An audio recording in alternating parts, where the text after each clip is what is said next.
ಪ್ರೀತಿಯ ಸಹೋದರ ಮತ್ತು ಸಹೋದರಿಯರೇ, ತಂದೆಯ ದೇವರ ಒಂದು ಮಹಾಕೃಪೆ ಒಂದು ಕರುಣೆಯಿಂದ ಈ ಒಂದು ಸಂಜೆ ವೇಳೆಯಲ್ಲಿ ತಂದೆಯ ದೇವರ ಒಂದು ಅನುಗ್ರಹದಿಂದ ನಾವು ಈ ಒಂದು ಕೂಟಕ್ಕೆ ಸೇರಲ್ಪಟ್ಟಿದ್ದೀವಿ.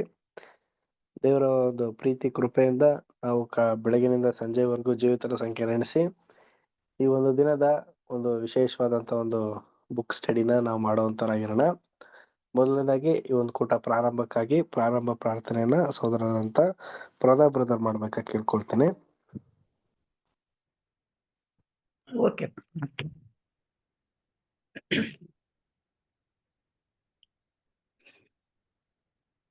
ಪ್ರಾರ್ಥನೆ ಮಾಡೋಣ.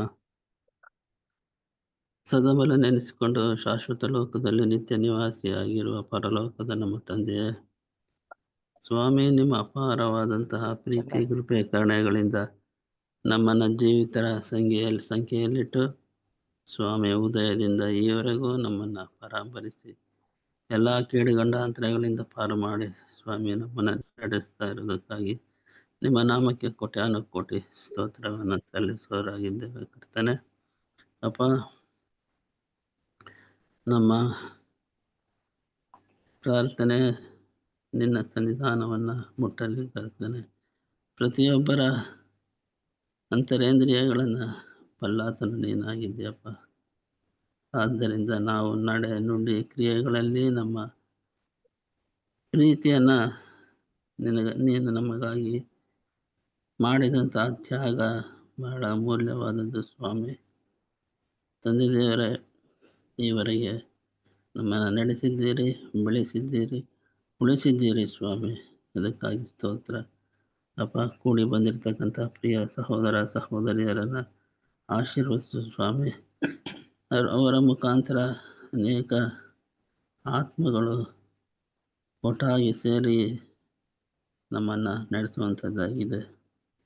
ಆದ್ದರಿಂದ ಸ್ವಾಮಿ, ನಾವು ಹೆದರದೆ ಅಂಜದೆ ಮುಂದೆ ಬರುವಂಥ ಕಠಿಣ ದಿನಗಳಲ್ಲಿ ನಾವು ನಿನ್ನ ಹೆಸರಿನಲ್ಲಿ ಜಯಿಸುವಂತೆ ಕೃಪೆ ಕೊಟ್ಟು ನಡೆಸಬೇಕೆಂದು ನಿಮ್ಮ ಒಬ್ಬನೇ ಮಗನೂ ನಮ್ಮ ರಕ್ಷಕನೂ ಆದ ಯೇಸು ಸ್ವಾಮಿಯ ದಿವ್ಯವಾದ ಹೆಸರಿನಲ್ಲಿ ದೀನತೆಯಿಂದ ಬೇಡುತ್ತೇನೆ ಪರಮ ತಂದೆಯೇ, ಆಮೇನ್.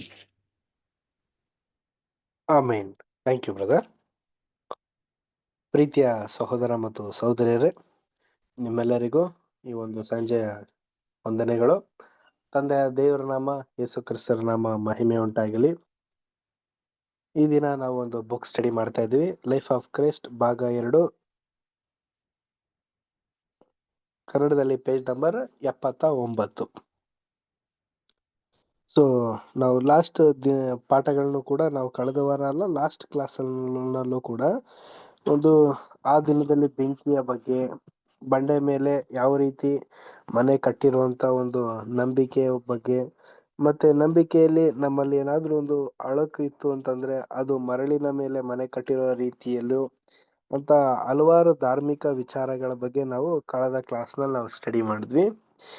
ಸೊ ಇದೇ ಒಂದು ಪಾಠನ ಈ ದಿನ ನಾವು ಕಂಟಿನ್ಯೂ ಮಾಡ್ಕೊಂಡು ಹೋಗೋಣ. Page number 79, right side, second para. ಯಾರ ಬಳಿ ಟೆಕ್ಸ್ಟ್ ಬುಕ್ ಇದೆ?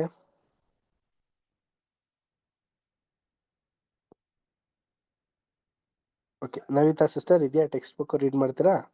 ಬ್ರದರ್.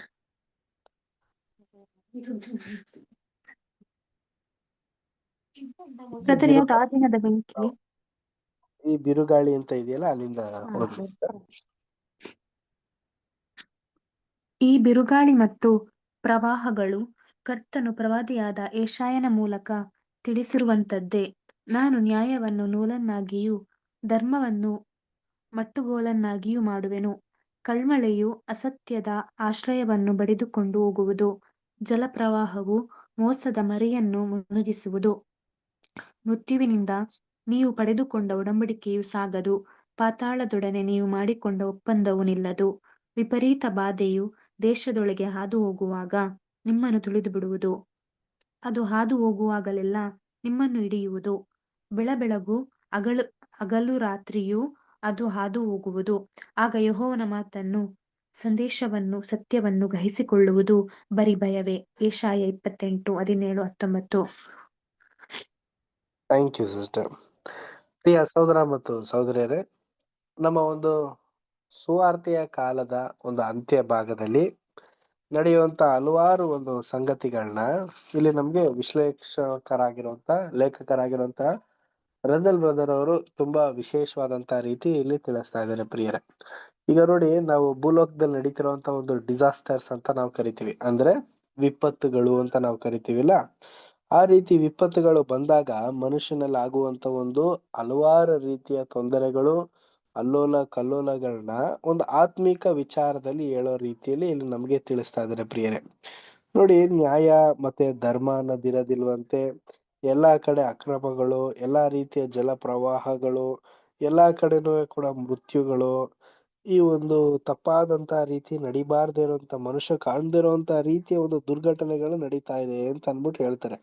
ಅದು ಆತ್ಮಿಕವಾದಲ್ಲಿ ನಾವು ನೋಡ್ಬೇಕಾದ್ರೆ ನಮ್ಮಲ್ಲೇ ನಾವು ಮಾಡ್ಕೊಳ್ಳುವಂತ ಒಂದು ವಿಶೇಷವಾದಂತ ಒಂದು ಒಡಂಬಡಿಕೆನ ಮುರಿದು ನಾವು ಲೌಕಿಕವಾಗಿ ಜೀವಿಸಿದಾಗ ನಮ್ಮಲ್ಲೂ ಮತ್ತೆ ದೇವರ ಒಂದು ವಿಚಾರದಲ್ಲೂ ಆಗುವಂತ ಹಲವಾರು ತೊಂದರೆಗಳನ್ನ ಈ ಒಂದು ವಿಪತ್ತಿಕಾರಿಗೆ ಹೋಲಿಕೆ ಮಾಡಿದ್ದಾರೆ ಪ್ರಿಯ ಸಹೋದರ ಮತ್ತು ಸಹೋದರರೇ.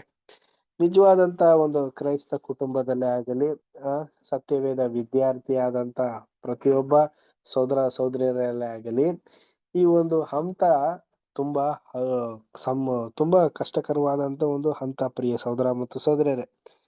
ಪ್ರತಿಯೊಬ್ಬನ ಒಂದು ಜೀವಿತದಲ್ಲೂ ಕೂಡ ಈ ಒಂದು ಬೆಳೆಯುವ ಹಗಲು ರಾತ್ರಿ ಆಗುವಂತದ್ದು, ಅಂದ್ರೆ ಯಾವ ರೀತಿ ಅಂತಂದ್ರೆ ಬೆಳಿಗ್ಗೆ ಇರುವಂತದ್ದು ರಾತ್ರಿಯ ರೀತಿ, ಅಂದ್ರೆ ಒಂದು ಕತ್ತಲು ಕವಿದ ವಾತಾವರಣ ಯಾವಾಗ ನೂತನ ಸೃಷ್ಟಿಯಾದಂತ ಮನುಷ್ಯನ ಜೀವಿತದಲ್ಲಿ ಹೇಗೆ ದೇವರನ್ನ ತೊರೆದು ನಾವು ನಿಂತಾಗ ನಮ್ಮಲ್ಲಿ ಯಾವ ರೀತಿ ಘಟನೆಗಳು ಸಂಭವಿಸುತ್ತೆ ಅಂತಂದ್ರೆ ನಮ್ಮ ಜೀವಿತಾನೇ ಕತ್ತಲ ಕವಿದ ಇರುವಂತ ಒಂದು ವಾತಾವರಣ ಆಗುವಂತ ಸನ್ನಿವೇಶ ಆಗತ್ತಂತೆ. ಈ ರೀತಿ ಇದ್ದಾಗ ನಮ್ಗೆ ಆಗೋದೇ ಏನು ಅಂತಂದ್ರೆ ದೇವರನ್ನು ತೋರ್ದಿರುವಂತ ಒಂದು ಸನ್ನಿವೇಶ ಬರ್ತೀವಂತೆ. ನೋಡಿ, ಒಂದು ವಾಕ್ಯನ ಓದಿ, ಏಷಾಯ 28ನೇ ಅಧ್ಯಾಯ 17ನೇ ವಚನದಿಂದ 19ನೇ ವಚನದವರೆಗೆ. ನಾನು ನ್ಯಾಯವನ್ನು ನೂಲನ್ನಾಗಿಯೂ ಧರ್ಮವನ್ನು ಮಟ್ಟುಗೋಲನ್ನಾಗಿಯೂ ಮಾಡುವೆನು. ಕಲ್ಮಳೆಯು ಅಸತ್ಯದ ಆಶ್ರಯವನ್ನು ಬಡಿದುಕೊಂಡು ಹೋಗುವುದು. ಜಲಪ್ರವಾಹವು ಮೋಸದ ಮೇರೆಯನ್ನು ಮುಳುಗಿಸುವುದು. ಮೃತ್ಯುವಿನಿಂದ ನೀವು ಪಡೆದುಕೊಂಡ ಒಡಂಬಡಿಕೆ ಸಾಗದು. ಪಾತಾಳದೊಡನೆ ನೀವು ಮಾಡಿಕೊಂಡ ಒಪ್ಪಂದವು ನಿಲ್ಲದು. ವಿಪರೀತ ಬಾಧೆಯು ದೇಶದೊಳಗೆ ಹಾದು ಹೋಗುವಾಗ ನಿಮ್ಮನ್ನು ಬಡಿದುಕೊಂಡು ಹೋಗುವುದು. ಹಾದು ಹೋಗುವಾಗೆಲ್ಲ ನಿಮ್ಮನ್ನು ಹಿಡಿಯುವುದು. ಬೆಳಬೆಳಗ್ಗೆಗೂ ಹಗಲು ರಾತ್ರಿಯೂ ಅದು ಹಾದು ಹೋಗುವುದು. ಆಗ ಯೆಹೋವನ ಮಾತನ್ನು ಗ್ರಹಿಸಿಕೊಳ್ಳುವುದು ಬರೀ ಭಯವೇ. Thank you sister. ಪ್ರಿಯ ಸಹೋದರ ಮತ್ತು ಸಹೋದರರೇ, ನಾವು ನೋಡಿರೋ ಪ್ರಕಾರನೇ ವಾಕ್ಯದಲ್ಲೂ ತಿಳಿಸ್ತಾ ಇರೋದು ಇದೆಲ್ಲ ಏನಂತಂದ್ರೆ ಒಂದು ಪ್ರವಾದನೆ ವಾಕ್ಯಗಳು. ಯುಗದ ಅಂತ್ಯ ಕಾಲದಲ್ಲಿ, ಈ ಒಂದು ಸುವಾರ್ತೆಯ ಒಂದು ಅಂತ್ಯ ಕಾಲದಲ್ಲಿ ಕ್ರಿಸ್ತನ ಒಂದು ಎರಡುವಿಕೆ ಒಂದು ಪ್ರಕಾಶಕರವಾದಂತ ಒಂದು ಸನ್ನಿವೇಶದಲ್ಲಿ ನಡೆಯುವಂತ ಒಂದು ಘಟನೆಗಳು, ಇದನ್ನು ಕಂಡಿರುವಂತ ಮನುಷ್ಯನಲ್ಲಿ ಆಗುವಂತ ಒಂದು ಅತಿ ವಿವೇಕ ಪೂರ್ವಕವಾದಂತ ಒಂದು ಸನ್ನಿವೇಶಗಳನ್ನ ನಾವು ನೋಡ್ತಾ ಇದ್ವಿ. ಇದು ಯಾವ ಯಾವ ರೀತಿ ಇರುತ್ತೆ ಅದನ್ನ ನೆಕ್ಸ್ಟ್ ಪ್ಯಾರಾದಲ್ಲಿ ಹೇಳ್ತಾರೆ ನೋಡಿ.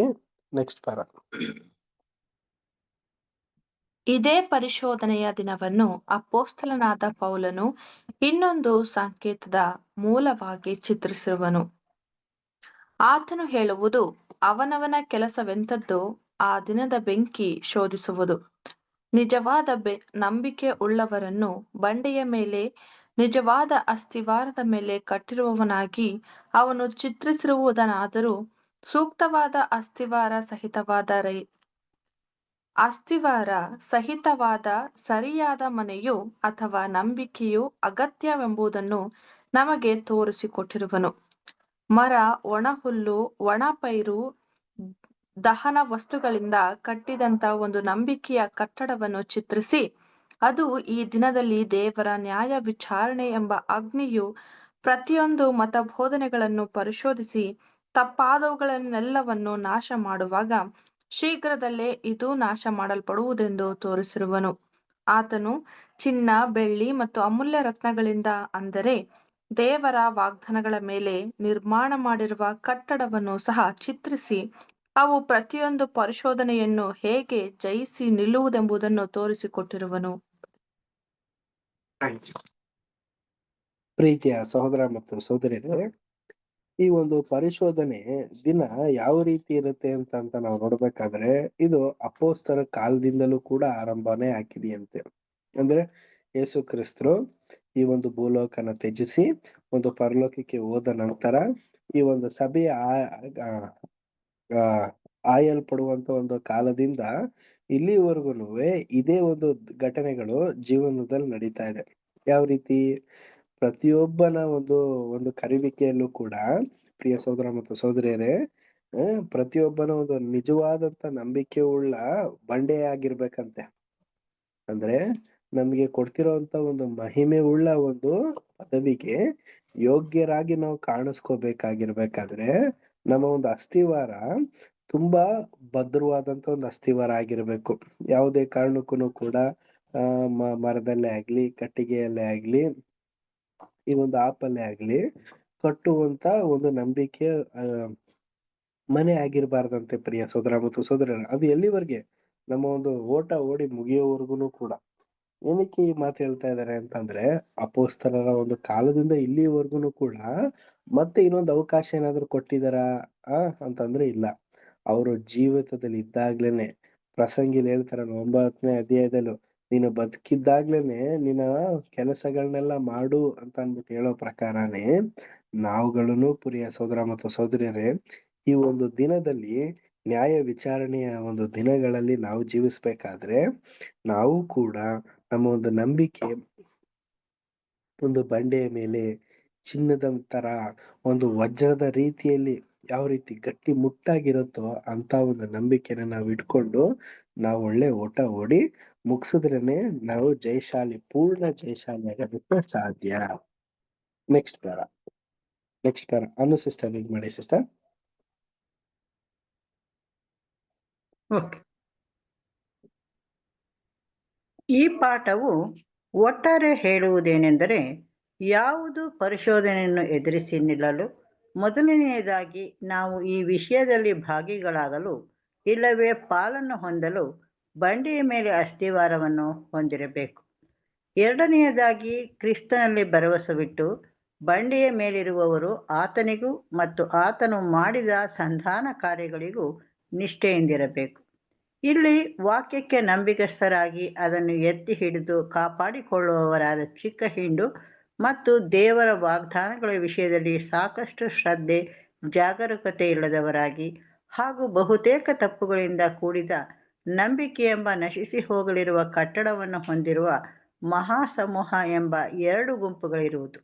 ಈ ಎರಡನೆಯ ಗುಂಪಿನ ಬಗ್ಗೆ ಅಪೊಸ್ತಲರು ಪ್ರಕಟಿಸಿರುವುದು, ತಾನಾದರೂ ರಕ್ಷಣೆ ಹೊಂದುವನು, ಆದರೆ ಬೆಂಕಿಯೊಳಗಿಂದ ತಪ್ಪಿಸಿಕೊಂಡವನ ಹಾಗಿರುವನು. ಇದು ಮಹಾಸಮೂಹವು ಬಿಡುಗಡೆಯಾಗುವುದನ್ನು ಸೂಕ್ತವಾಗಿ ವರ್ಣಿಸುವುದು. ಇವರು ಆ ಮಹಾ ಹಿಂಸೆಯನ್ನು ಅನುಭವಿಸಿ ಬಂದವರು, ಯಜ್ಞದ ಕುರಿಯಾದಾತನ ರಕ್ತದಲ್ಲಿ ತಮ್ಮ ನಿಲುವಂಗಿಯನ್ನು ತೊಳೆದು ಶುಭ್ರ ಮಾಡಿದ್ದಾರೆ. 1 ಕೊರಿಂಥ 3:12 ಮತ್ತು 15ನೇ ವಚನ, ಪ್ರಕಟಣೆ 7ನೇ ಅಧ್ಯಾಯ 14ನೇ ವಚನ. Thank you sister. ಮೊದಲನೇದಾಗಿ 1 ಕೊರಿಂಥ 3ನೇ ಅಧ್ಯಾಯ 12ನೇ ವಚನದಿಂದ 15ನೇ ವಚನದವರೆಗೂ ಓದಿ.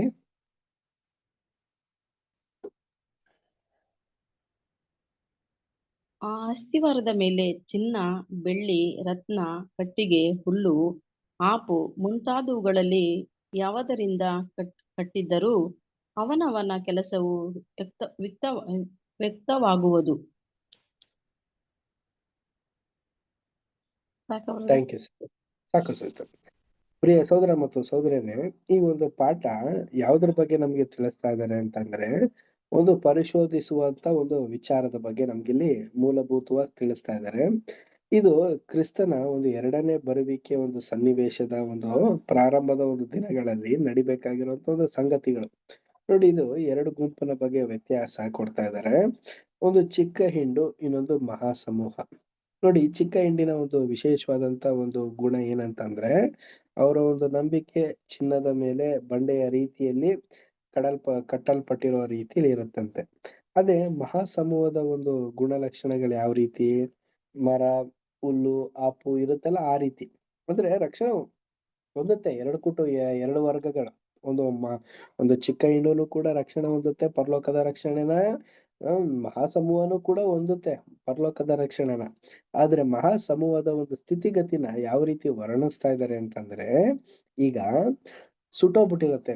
ಈಗ ಒಂದು ಎಕ್ಸಾಂಪಲ್, ಈಗ ಮನೇಲಿ ಒಬ್ಬ ವ್ಯಕ್ತಿ ಇರ್ತಾನೆ ಅನ್ಕೊಳ್ಳಿ ಪ್ರಿಯರೇ. ಆ ಒಂದು ಮನೆಗೆ ಬೆಂಕಿ ಬಿದ್ದಾದ್ಮೇಲೆ ಇಬ್ರು ವ್ಯಕ್ತಿಗಳು ಇರ್ತಾರೆ ಅಂತ ಅನ್ಕೊಳ್ಳಿ. ಒಂದು ಮನೆ ಒಳಗಡೆ ಇಬ್ರು ವ್ಯಕ್ತಿಗಳಿರ್ತಾರೆ. ಆ ಒಂದು ಮನೆಗೆ ಬೆಂಕಿ ಬಿದ್ದಾಗ ಒಬ್ಬ ವ್ಯಕ್ತಿ ಎಸ್ಕೇಪ್ ಆಗ್ಬಿಡ್ತಾನೆ, ಅವ್ನಿಗೇನು ಏನು ಸುಡಲ್ಲ, ಏನು ಆಗಲ್ಲ. ಅದೇ ಎರಡನೇ ವ್ಯಕ್ತಿ ಏನಾಗ್ತಾನೆ ಅಂತಂದ್ರೆ, ಆ ಬೆಂಕಿ ಎಲ್ಲ ಸುಟ್ಕೊಂಡು ಅರಜೀವ ಮಾಡ್ಕೊಂಡು ಹೊರಗಡೆ ಬರ್ತಾನೆ. ಆದ್ರೂ ಕೂಡ ಅವನು ಬದುಕ್ತಾನೆ, ಇಬ್ರು ಕೂಡ ಬದುಕಿರ್ತಾರೆ. ಇದು ಯಾವ್ದಕ್ಕೆ ಹೋಲಿಕೆ ಮಾಡ್ಬೋದು ಅಂತಂದ್ರೆ, ಈಗ ಶೋಧನೆ ಅನ್ನೋದು ಬೆಂಕಿಗೆ ಹೋಲಿಕೆ ಮಾಡ್ಬೋದು ಪ್ರಿಯರೇ. ಈ ಒಂದು ಶೋಧನೆಯನ್ನ ಜಯಿಸಿರೋದೇ ಯಾರು ಅಂತಂದ್ರೆ, ಆ ಒಂದು ಚಿಕ್ಕ ಏನು ಗಾಯ ಮಾಡ್ಕೊಳ್ದೆ ಬಂದಂತ ವ್ಯಕ್ತಿ.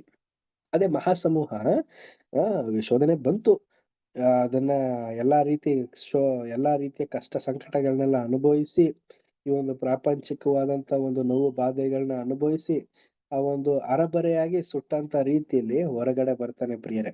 ಅದಕ್ಕೇನೆ ಮಹಾಸಮೂಹ ಅಂತ ಅನ್ಬಿಟ್ಟು ಹೇಳೋದು. ಏನಕ್ಕಂದ್ರೆ ಆ ಹಿಂಸೆಯನ್ನು ಅನುಭವಿಸಿ ಬಂದಂತದ್ದು ಯಜ್ಞದ ಕುರಿಯಾದಾತನ ರಕ್ತದಲ್ಲಿ ನಿಲ್ಲುವಂತವರು ಅಂದ್ಬಿಟ್ಟು ಹೇಳ್ತಾರೆ. ಅಂದ್ರೆ ಮಹಾಹಿಂಸೆ ಆ ರೀತಿ ಇರುತ್ತೆ. ಅರ್ಧಂಬರ್ಧ ಸುಟ್ಟಿರುವಂತ ವ್ಯಕ್ತಿಗಳ ಒಂದು ಗೋಳಾಟನ ನಾವು ಹಾಸ್ಪಿಟಲ್ ಅಲ್ಲಿ ನೋಡಿದಾಗ ಹೇಗಿರುತ್ತೆ ಅಂತಂದ್ರೆ ತುಂಬಾ ವಿಕೃತವಾದಂತ ರೀತಿ. ಆ ರೀತಿ ಆ ಒಂದು ಮಹಾಸಮೂಹದ ಒಂದು ಸಂಖ್ಯೆಗೆ ಸೇರಿರುವಂತ ಮಕ್ಕಳ ಒಂದು ಸ್ವಭಾವ ನೋಡಿ. ಪ್ರಕಟಣೆ 7ನೇ ಅಧ್ಯಾಯ 14ನೇ ವಚನ ಓದಿ.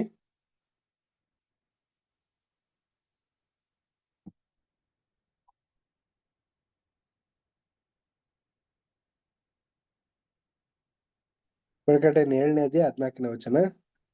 ಅವರು ನನಗೆ, ಇವರು ಆ ಮಹಾಸಂಕಟದಿಂದ ಹೊರಬಂದವರು, ಯಜ್ಞದ ಕುರಿಮರಿಯಾದಾತನ ರಕ್ತದಲ್ಲಿ ತಮ್ಮ ನಿಲುವಂಗಿಗಳನ್ನು ತೊಳೆದು ಶುಭ್ರ ಮಾಡಿಕೊಂಡಿದ್ದಾರೆ. ನೋಡಿ, ಮಹಾ ಸಂಕಟಗಳಿಂದ ಹೊರಬಂದಂತವ್ರು ಯಜ್ಞದ ಕುರಿಯಾದಾತನ ಒಂದು ರಕ್ತದಿಂದ ಬೀಳುವಂಗಿನ ತುಳ್ಕೊಂಡಿದ್ದಾರೆ. ಅಂದ್ರೆ ಏನರ್ಥ ಅಂತಂದ್ರೆ, ಪ್ರಿಯ ಸಹೋದರ ಮತ್ತು ಸಹೋದರರೇ, ನಾವು ಎಣಿಸೋದಕ್ಕೆ ಆಗದಿರುವಂತ ಒಂದು ಸಂಕಟದ ಒಂದು ಕಾಲಗಳು ಬರುತ್ತೆ. ನಮ್ಮ ಒಂದು ಪರಲೋಕದ ರಕ್ಷಣೆಗೆ ನಾವು ಹೋಗ್ತೀವಿ, ಆದ್ರೆ ಆ ಒಂದು ಸಂಕಟದ ಕಾಲದಲ್ಲಿ ಬರುವಂತ ಒಂದು ಶೋಧನೆನ ಅನುಭವಿಸಿನೇ ನಾವು ಹೋಗುವಂತ ಒಂದು ಸನ್ನಿವೇಶ ಆಗತ್ತೆ. ಯಾಕೆಂದ್ರೆ ನಮ್ ನಂಬಿಕೆ ಯಾವ ರೀತಿ ಚಿನ್ನದ ರೀತಿ ಇರೋದಿಲ್ಲ, ಒಂದು ವಜ್ರದ ರೀತಿಯಲ್ಲಿ ಆಗ್ಲಿ, ಬಂಡೆಯ ರೀತಿಯಲ್ಲಿ ಇರೋದಿಲ್ಲ. ನಮ್ಮ ಒಂದು ನಂಬಿಕೆ ಏನಾಗಿರುತ್ತೆ ಅಂದ್ರೆ ಹುಲ್ಲು ಆಪು ಕಟ್ಟಿಗೆ ತರ. ಅಂದ್ರೆ ಅರ್ಧಂಬರ್ಧ ಲೌಕಿಕವಾದಂತ ಒಂದು ಆಸೆ, ದೇವರ ಮೇಲೆ ಒಂದು ಭಯ ಭಕ್ತಿ, ಈ ಎರಡೂ ಇಟ್ಕೊಂಡು ನಾವು ನಮ್ ರಕ್ಷಣೆನ ನಾವು ಸಾಧಿಸೋದಕ್ಕೆ ತುಂಬಾ ಕಷ್ಟ ಇರುತ್ತೆ ಅನ್ಬಿಟ್ಟೆ ನಮ್ಗೆ ಇಲ್ಲಿ ತಿಳಿಸ್ತಾ ಇದಾರೆ. ನೆಕ್ಸ್ಟ್ ಪ್ಯಾರ ನಾವು ರೀಡ್ ಮಾಡೋಣ. ನೆಕ್ಸ್ಟ್ ಪ್ಯಾರ ರವಿ ಬ್ರದರ್ ಇದೆಯಾ? ಟೆಕ್ಸ್ಟ್ ಬುಕ್ ರೀಡ್ ಮಾಡ್ತೀರಾ? ಇದೆ. ಓದಿ ಬ್ರದರ್. ವಾಕ್ಯದ ಪ್ರಕಾರ ನಡೆಯುವವರಾಗಿರಿ. ನಮ್ಮ ಸುವರ್ಣ ಪಠ್ಯಭಾಗವನ್ನು ಸೂಕ್ತವಾಗಿ ಆಯ್ಕೆ ಮಾಡಲಾಗಿದೆ. ವಾಕ್ಯದ ಪ್ರಕಾರ ನಡೆಯುವವರಾಗಿರಿ, ಅದನ್ನು ಕೇಳುವವರು ಮಾತ್ರವೇ ಆಗಿದ್ದು ನಿಮ್ಮನ್ನು ನೀವೇ ಮೋಸಗೊಳಿಸಬೇಡಿರಿ. ದೇವರ ಚಿತ್ತದ ವಿಷಯವಾದ ಪರಿಜ್ಞಾನವನ್ನು ಪಡೆಯುವ ಗೌರವದಲ್ಲಿ ಸೇರುವುದು ಒಂದು ಮಹಾ ಸೌಭಾಗ್ಯವೂ ಒಂದು ಮಹಾ ಆಶೀರ್ವಾದವೂ ಆಗಿರುವುದು. ಆದರೆ ಅದು ಒಂದು ದೊಡ್ಡ ಜವಾಬ್ದಾರಿಯನ್ನು ಒತ್ತು ತಂದಿರುವುದು. ಯಾವನಿಗೆ ಬಹಳವಾಗಿ ಕೊಟ್ಟಿದೆಯೋ ಅವನ ಕಡೆಯಿಂದ ಬಹಳವಾಗಿ ನಿರೀಕ್ಷಿಸಲ್ಪಡುವುದು. ಪರಲೋಕದಿಂದ ನುಡಿದಾತನ ಶಬ್ದವನ್ನು, ಅಂದರೆ ಕ್ರಿಸ್ತನ ಮೂಲಕವಾಗಿ ಸಮಾಧಾನದ ವಾಕ್ಯವನ್ನು ಕೇಳಿರುವೆವು. ಪಾಪ ಪರಿಹಾರ ವಿಷಯದಲ್ಲಿನ ಸಂದೇಶಾಧಿಕಾರ ದಿಸೆಯಿಂದಾಗಿ ಪ್ರತಿಷ್ಠೆ ಮಾಡಿಕೊಳ್ಳುವ ಮೂಲಕವಾಗಿ ಕ್ರಿಸ್ತನ ದೇಹದ ಅಂಗಗಳಾಗಿ ಅಂಗೀಕರಿಸಲ್ಪಟ್ಟ ನಾವು ಇತರರಿಗಿಂತಲೂ ಹೆಚ್ಚಾದ ಜವಾಬ್ದಾರಿಯನ್ನು ಹೊಂದಿದ್ದೇವೆ. ಪ್ರಭಾವಯುಕ್ತವಾದ ಸಂಗತಿಗಳನ್ನು ಪಡೆದುಕೊಳ್ಳಲು ಆಹ್ವಾನಿಸಲ್ಪಟ್ಟವರಾದ ನಾವು ಈ ಗೌರವವನ್ನು ಪಡೆಯುವುದು ಮಾತ್ರವಲ್ಲದೆ ಒಡಂಬಡಿಕೆಯಲ್ಲಿ ವಿಧಿಸಲಾದವುಗಳಿಗೆ ವಿಧೇಯರಾಗುವುದರ ಮೂಲಕವಾಗಿ ನಮಗೆ ದೊರೆತಿರುವ ಸವಲತ್ತುಗಳನ್ನು ಬಳಸಿಕೊಳ್ಳುವವರಾಗಿ ನಮ್ಮ ಮೆಚ್ಚುಗೆಯನ್ನು ಸೂಚಿಸಿ ತೋರ್ಪಡಿಸಬೇಕು.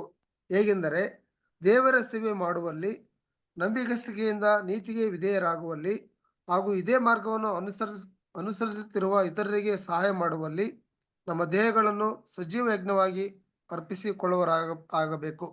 Thank you brother. Thank you brother. ಪ್ರಿಯ ಸಹೋದರ ಮತ್ತು ಸಹೋದರರೇ, ನಮಗೆ ಕೆಲವೊಂದು ಅಂಶಗಳನ್ನ ನಾವು ನೋಡಿದ್ವಿ. ಈಗ ನಮಗೆ ಇನ್ನೊಂದು ಸಬ್ ಹೆಡ್ಡಿಂಗ್ ಮುಖಾಂತರ ಇನ್ನೊಂದು ವಿಶೇಷವಾದಂತ ಒಂದು ಟಾಪಿಕ್ ನ ನಾವು ಸ್ಟಡಿ ಮಾಡ್ತಾ ಇದ್ದೀವಿ. ವಾಕ್ಯದ ಪ್ರಕಾರ ನಡೆಯುವವರಾಗಿರಿ. ನಮ್ಗೆ ಒಂದು ಇನ್ಸ್ಟ್ರಕ್ಷನ್ ನ ಕೊಡ್ತಾ ಇದ್ದಾರೆ. ಒಂದು ಮೂಲಭೂತವಾದಂತ ಒಂದು ಸಾಮಾಜಿಕವಾದಂತ ಒಂದು ಇನ್ಸ್ಟ್ರಕ್ಷನ್, ಅಂದ್ರೆ ಸತ್ಯವೇದದ ಒಂದು ಅರಿವಿನಲ್ಲಿರುವಂತ ಒಂದು ಇನ್ಸ್ಟ್ರಕ್ಷನ್ ನ ನಮ್ಗೆ ತಿಳಿಸ್ತಾ ಇದ್ದಾರೆ. ಯಾವ ರೀತಿ ಅಂತಂದ್ರೆ, ಇದನ್ನ ನಾವು ಒಂದು ಸುವರ್ಣ ಪಟ್ಟಿಯಾಗಿ, ಅಂದ್ರೆ ಈ ಒಂದು ಪಾಠನ ನಾವು ಸುವರ್ಣ ಪಟ್ಟಿ ಅಂದ್ರೆ ಯಾವ ರೀತಿ ತುಂಬಾ ಪ್ರಾಮುಖ್ಯತೆನ ಕೊಟ್ಟು ತಿಳ್ಕೊಳ್ಳಿ ಅಂತ ಅನ್ಬಿಟ್ಟು ನಮ್ಗಿಲ್ಲಿ ಹೇಳ್ತಾ ಇದ್ದಾರೆ. ದೇವ್ರ ವಾಕ್ಯನ ಓದ್ತೀವಿಲ್ಲ, ಕೇಳ್ತೀವಿ ಅಲ್ವಾ, ಅದ್ರ ಪ್ರಕಾರ ನಡ್ಕೊಳ್ರಿ ಅನ್ಬಿಟ್ಟೆ ನಮ್ಗೆ ಹೇಳ್ತಾ ಇರೋದು ಪ್ರಿಯರೇ. ನೋಡಿ, ನಮ್ಮ ಒಂದು ದಿನನಿತ್ಯದ ಒಂದು ಚಟುವಟಿಕೆಗಳಲ್ಲಿ ಆಗ್ಲಿ, ದಿನನಿತ್ಯದ ಒಂದು ಪರಿಸ್ಥಿತಿಗಳಲ್ಲೇ ಆಗ್ಲಿ, ನಾವು ಜ್ಞಾನವಾಗಿ ಗೌರವಿತವಾಗಿಯೂ ದೇವರ ಒಂದು ಚಿತ್ತದ ಪ್ರಕಾರ ನಾವು ನಡೆಯುವಂತವ್ರಾಗಿರ್ಬೇಕಂತೆ. ಪ್ರತಿಯೊಂದು ಸನ್ನಿವೇಶದಲ್ಲೂ ಕೂಡ ನಾವು ದೇವರನ್ನ ನೆನೆಸುವಂತವ್ರಾಗಿರ್ಬೇಕು. ಯಾವಾಗ್ಲೂ ಕೂಡ ದೇವರ ಒಂದು ಪ್ರೀತಿನೇ ಆಗ್ಲಿ, ಅವರ ಒಂದು ಕೆಲಸ ಕಾರ್ಯಗಳನ್ನ ದೊಡ್ಡ ಒಂದು ಜವಾಬ್ದಾರಿ ಅಂತ ಅನ್ಬಿಟ್ಟು ನಾವು ನಿರ್ವಹಿಸುವಂತವ್ರಾಗಿರ್ಬೇಕಂತೆ ಪ್ರಿಯರೇ. ನೋಡಿ, ಕ್ರಿಸ್ತನ ಮೂಲಕ ನಾವು ಸಮಾಧಾನ ವಾಕ್ಯಗಳನ್ನೆಲ್ಲ ಕೇಳ್ತೀವಿ, ಪಾಪ ಪರಿಹಾರನ ಹೊಂದ್ಕೋತೀವಿ. ಅದ್ರ ಮುಖಾಂತರನೇ ನಾವೇನಾಗ್ತೀವಿ ಅಂತಂದ್ರೆ ನೀತಿವಂತರು ಅಂತ ಪರಿಗಣಿಸ್ಕೊಂತೀವಿ. ಇಷ್ಟೆಲ್ಲಾ ಅಂಶಗಳನ್ನ ನಮ್ಗೆ ಕೊಟ್ಟಿರ್ಬೇಕಾದ್ರೆ ನಾವು ಕೂಡ ಅದ್ರ ಪ್ರಕಾರನೇ ನಾವು ನೋಡ್ಕೊಂಡು ಹೋಗೋದು ತುಂಬಾ ಒಳ್ಳೇದಂತೆ.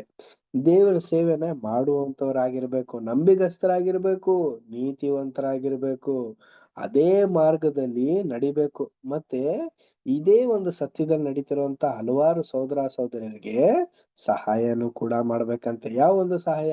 ಹಣಕಾಸಿನ ಸಹಾಯನೇ ಆಗ್ಲಿ, ಸಮಯದ ಸಹಾಯನೇ ಆಗ್ಲಿ, ಇಲ್ಲ ರೀ, ವಾಕ್ಯದ ಬಗ್ಗೆ ಇರುವಂತ ಒಂದು ಸಹಾಯ, ವಾಕ್ಯದಲ್ಲಿರುವಂತ ಒಂದು ಸನ್ನಿವೇಶಗಳನ್ನ ತಿಳಿಸುವಂತದ್ದು, ಸತ್ಯವೇದದಲ್ಲಿರುವಂತ ಮೂಲಭೂತವಾದಂತ ಒಂದು ಡಾಕ್ಟ್ರಿನ್ಗಳ ಬಗ್ಗೆ ಡಿಸ್ಕಷನ್ ಮಾಡುವಂತದನ್ನ ಮಾಡ್ಬೇಕಂತೆ.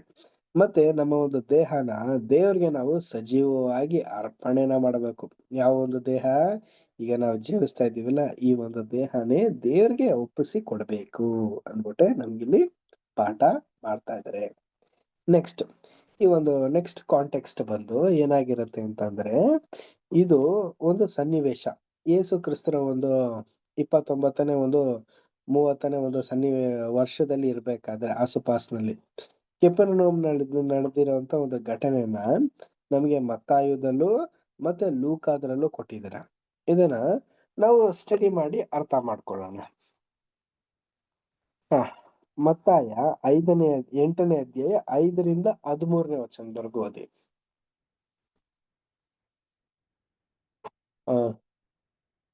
ಅನು ಸಿಸ್ಟರ್ ರೀಡ್ ಮಾಡಿ ಸಿಸ್ಟರ್.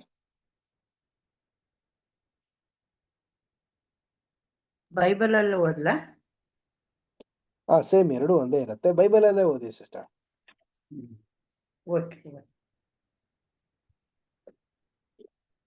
ಶತಾಧಿಪತಿಯ ಆಳನ್ನು ಸ್ವಸ್ಥ ಮಾಡಿತು. ಆತನು ಕೆಫರ್ನಹೂಮಿಗೆ ಬಂದಾಗ ದಂಡಿನ ಶತಾಧಿಪತಿಯು ಆತನ ಬಳಿಗೆ ಬಂದು, ಪ್ರಭುವೇ, ನನ್ನ ಆಳು ಪಾರ್ಶ್ವವಾಯುವಿನಿಂದ ಬಹಳ ಕಷ್ಟಪಡುತ್ತಾ ಮನೆಯಲ್ಲಿ ಬಿದ್ದಿದ್ದಾನೆ ಎಂದು ಹೇಳಿಕೊಂಡನು. ಆತನು ಅವನಿಗೆ, ನಾನು ಬಂದು ಅವನನ್ನು ವಾಸಿ ಮಾಡುತ್ತೇನೆ ಎಂದು ಹೇಳಿದ್ದಕ್ಕೆ ಆ ಶತಾಧಿಪತಿಯು, ಪ್ರಭುವೇ, ನೀನು ನನ್ನ ಮನೆಗೆ ಬರತಕ್ಕಷ್ಟು ಯೋಗ್ಯತೆ ನನ್ನಲ್ಲಿಲ್ಲ. ನೀನು ಒಂದು ಮಾತು ಹೇಳಿದರೆ ಸಾಕು, ನನ್ನ ಆಳಿಗೆ ಗುಣವಾಗುವುದು. ನಾನು ಸಹ ಮತ್ತೊಬ್ಬರ ಕೈ ಕೆಳಗಿರುವವನು. ನನ್ನ ಕೈ ಕೆಳಗೆ ಸಿಪಾಯಿಗಳಿದ್ದಾರೆ.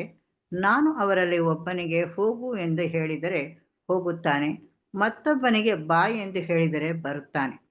ನನ್ನ ಆಳಿಗೆ ಇಂತಿಂಥದ್ದನ್ನು ಮಾಡು ಎಂದು ಹೇಳಿದರೆ ಮಾಡುತ್ತಾನೆ ಅಂದನು. ಯೇಸು ಇದನ್ನು ಕೇಳಿ ಆಶ್ಚರ್ಯಪಟ್ಟು ತನ್ನ ಹಿಂದೆ ಬರುತ್ತಿದ್ದವರಿಗೆ, ನಾನು ಇಂತಹ ದೊಡ್ಡ ನಂಬಿಕೆಯನ್ನು ಇಸ್ರಾಯೇಲ್ ಜನರಲ್ಲಿಯೂ ಕಾಣಲಿಲ್ಲವೆಂದು ನಿಮಗೆ ಸತ್ಯವಾಗಿ ಹೇಳುತ್ತೇನೆ. ಇದಲ್ಲದೆ ನಿಮಗೆ ಹೇಳುವುದೇನೆಂದರೆ, ಮೂಡಣ ಪಡುವಣ ದಿಕ್ಕುಗಳಿಂದ ಬಹಳ ಜನ ಬಂದು ಪರಲೋಕ ರಾಜ್ಯದಲ್ಲಿ ಅಬ್ರಹಾಂ, ಇಸಾಕ್, ಯಾಕೋಬ್ ಎಂಬುವರ ಸಂಗಡ ಊಟಕ್ಕೆ ಕೂಡಿರುವರು. ಆದರೆ ಆ ರಾಜ್ಯದ ಬಾಧ್ಯಸ್ಥರು ಹೊರಗೆ ಕತ್ತಲೆಗೆ ಹಾಕಲ್ಪಡುವರು. ಅಲ್ಲಿ ಗೋಳಾಟವು, ಕಟಕಟನೆ, ಹಲ್ಲು ಕಡಿಯೋಣವು ಇರುವವು ಎಂದು ಹೇಳಿದನು. ಬಳಿಕ ಯೇಸು ಆ ಶತಾಧಿಪತಿಗೆ, ನೀನು ನಂಬಿದಂತೆ ನಿನಗಾಗಲಿ, ಹೋಗು ಎಂದು ಹೇಳಿದನು. ಅದೇ ಗಳಿಗೆಯಲ್ಲಿ ಅವನ ಆಳಿಗೆ ಗುಣವಾಯಿತು ಎಂಬುದು. Thank you sister. ಪ್ರಿಯ ಸಹೋದರ ಮತ್ತು ಸಹೋದರಿಯರೇ, ಈ ಒಂದು ಘಟನೆ ನಾವೀಗ ಓದಿದ್ದು ಕೆಪೆರ್ನೌಮ್ ಅನ್ನೋ ಒಂದು ಮುಖ್ಯವಾದಂತ ಒಂದು ಸ್ಥಳದಲ್ಲಿ ನಡೆದಿರುವಂತ ಒಂದು ಘಟನೆ.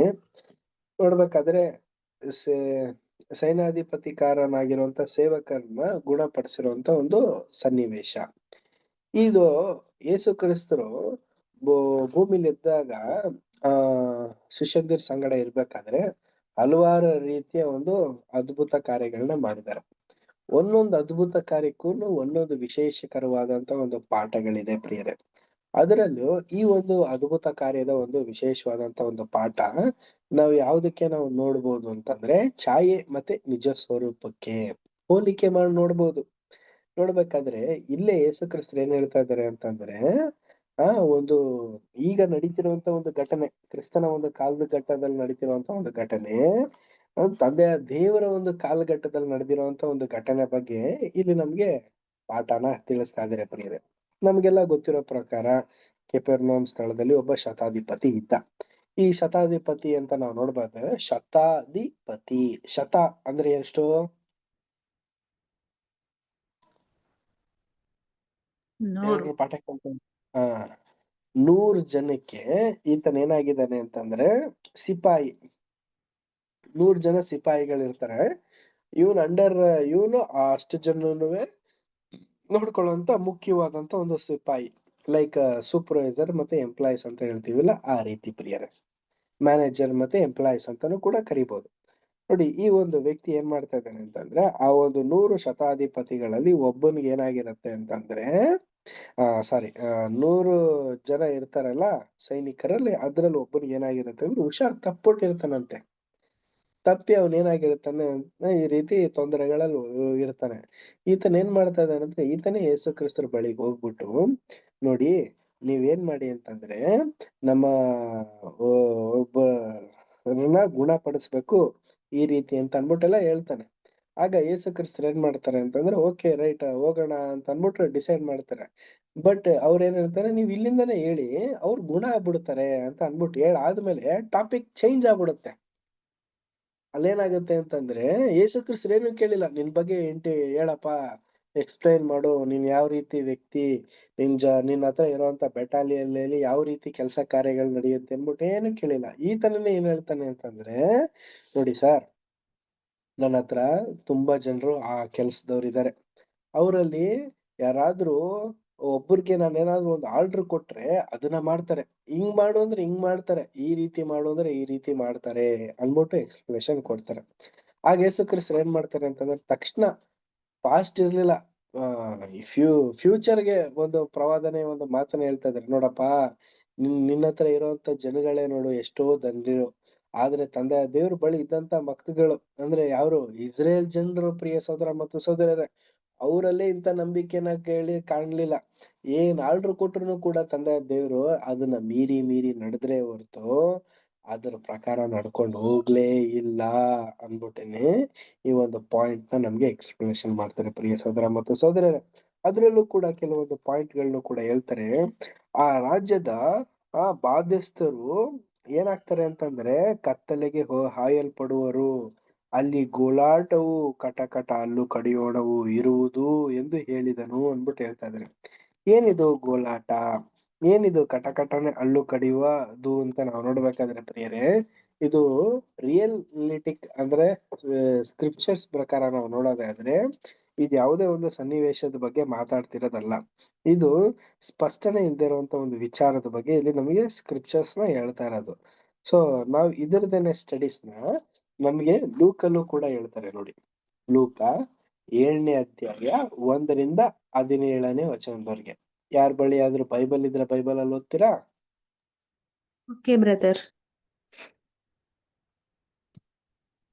ಆತನು ತನ್ನ ಮಾತುಗಳನ್ನೆಲ್ಲ ಜನರು ಕೇಳುವಂತೆ ಹೇಳಿ ಮುಗಿಸಿದ ಮೇಲೆ ಕಪೆರ್ನೌಮಿಗೆ ಬಂದನು. ಅಲ್ಲಿ ದಂಡಿನ ಶತಾಧಿಪತಿಗೆ ಇಷ್ಟನಾದ ಒಬ್ಬ ಆಳು ಕ್ಷೇಮವಿಲ್ಲದೆ ಸಾಯುವ ಆಗಿದ್ದನು. ಅವನು ಯೇಸುವಿನ ಸುದ್ದಿಯನ್ನು ಕೇಳಿ ಆತನ ಬಳಿಗೆ ಬಂದು ನನ್ನ ಆಳನ್ನು ಸ್ವಸ್ಥ ಮಾಡಬೇಕೆಂದು ಆತನನ್ನು ಬೇಡಿಕೊಳ್ಳುವ ಹಾಗೆ ಯೆಹೂದ್ಯರ ಹಿರಿಯರನ್ನು ಕಳುಹಿಸಿದನು. ಅವರು ಯೇಸುವಿನ ಬಳಿಗೆ ಬಂದು ನಿನ್ನಿಂದ ಇಂಥ ಉಪಕಾರ ಹೊಂದುವುದಕ್ಕೆ ಅವನು ಯೋಗ್ಯನು. ಅವನು ನಮ್ಮ ದೇಶವನ್ನು ಪ್ರೀತಿಸಿ ಪ್ರಾರ್ಥನೆಗಾಗಿ ನಮಗೆ ಸಭಾಮಂದಿರವನ್ನು ಕಟ್ಟಿಸಿಕೊಟ್ಟಿರುವನು ಎಂದು ಆತನನ್ನು ಬಹಳವಾಗಿ ಬೇಡಿಕೊಳ್ಳಲು ಯೇಸು ಅವರ ಸಂಗಡ ಹೋದನು. ಆತನು ಇನ್ನು ಮನೆಗೆ ಮುಟ್ಟುವುದಕ್ಕೆ ಸ್ವಲ್ಪ ದೂರವಿರುವಾಗಲೇ ಶತಾಧಿಪತಿಯು ಅವನ ಸ್ನೇಹಿತರನ್ನು ಆತನ ಬಳಿಗೆ ಕಳುಹಿಸಿ, ಕರ್ತನೇ, ತೊಂದರೆ ತೆಗೆದುಕೊಳ್ಳಬೇಡ, ನೀವು ನನ್ನ ಮನೆಗೆ ಬರತಕ್ಕಷ್ಟು ಯೋಗ್ಯತೆ ನನಗಿಲ್ಲ. ಈ ಕಾರಣದಿಂದ ನಾನು ನಿಮ್ಮ ಬಳಿಗೆ ಬರುವುದಕ್ಕೆ ನನ್ನನ್ನೇ ಯೋಗ್ಯನೆಂದು ಎನಿಸಿಕೊಳ್ಳಲಿಲ್ಲ. ಆದರೆ ನೀವು ಒಂದು ಮಾತು ಹೇಳಿದರೆ ಸಾಕು, ನನ್ನ ಆಳಿಗೆ ಗುಣವಾಗುವುದು. ನಾನು ಸಹ ಮತ್ತೊಬ್ಬರ ಅಧಿಕಾರದ ಕೆಳಗಿರುವವನು.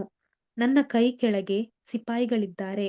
ನಾನು ಅವರಲ್ಲಿ ಒಬ್ಬನಿಗೆ ಹೋಗು ಎಂದು ಹೇಳಿದರೆ ಅವನು ಹೋಗುತ್ತಾನೆ, ಮತ್ತೊಬ್ಬನಿಗೆ ಬಾ ಎಂದು ಹೇಳಿದರೆ ಅವನು ಬರುತ್ತಾನೆ, ನನ್ನ ಆಳಿಗೆ ಇಂತಿಂಥದ್ದನ್ನು ಮಾಡು ಎಂದು ಹೇಳಿದರೆ ಮಾಡುತ್ತಾನೆ ಎಂಬುದಾಗಿ ಹೇಳಿಸಿದನು.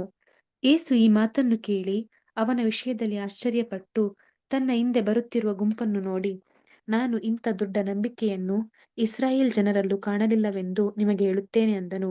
ತರುವಾಯ ಆ ಶತಾಧಿಪತಿಯ ಕಡೆಯಿಂದ ಬಂದವರು ತಿರುಗಿ ಮನೆಗೆ ಹೋಗಿ ಆಳು ಸ್ವಸ್ಥವಾಗಿರುವುದನ್ನು ಕಂಡರು. ಯೇಸು ವಿಧವೆಯ ಮಗನನ್ನು ಬದುಕಿಸಿತು. ಸ್ವಲ್ಪ ಕಾಲದ ನಂತರ ಆತನು ನಾಯಿನ್ ಎಂಬ ಊರಿಗೆ ಹೋದನು. ಆತನ ಜೊತೆಯಲ್ಲಿ ಆತನ ಶಿಷ್ಯರು ಮತ್ತು ಬಹುಜನರು ಹೋದರು. ಆತನು ಊರು ಬಾಗಿಲಿನ ಹತ್ತಿರಕ್ಕೆ ಬಂದಾಗ ಸತ್ತು ಹೋಗಿದ್ದೊಬ್ಬನನ್ನು ಹೊತ್ತುಕೊಂಡು ಹೊರಗೆ ತರುತ್ತಿದ್ದರು. ಅವನು ತನ್ನ ತಾಯಿಗೆ ಒಬ್ಬನೇ ಮಗನಾಗಿದ್ದನು. ಆಕೆಯು ವಿಧವೆಯಾಗಿದ್ದಳು. ಆಕೆಯ ಸಂಗಡ ಊರಿನವರು ಅನೇಕರಿದ್ದರು. ಕರ್ತನು ಆಕೆಯನ್ನು ಕಂಡು ಕನಿಕರಿಸಿ, ಅಳಬೇಡ ಎಂದು ಆಕೆಗೆ ಹೇಳಿ ಚಟ್ಟದ ಹತ್ತಿರಕ್ಕೆ ಹೋಗಿ ಅದನ್ನು ಮುಟ್ಟಲು ಹೊತ್ತುಕೊಂಡವರು ನಿಂತರು.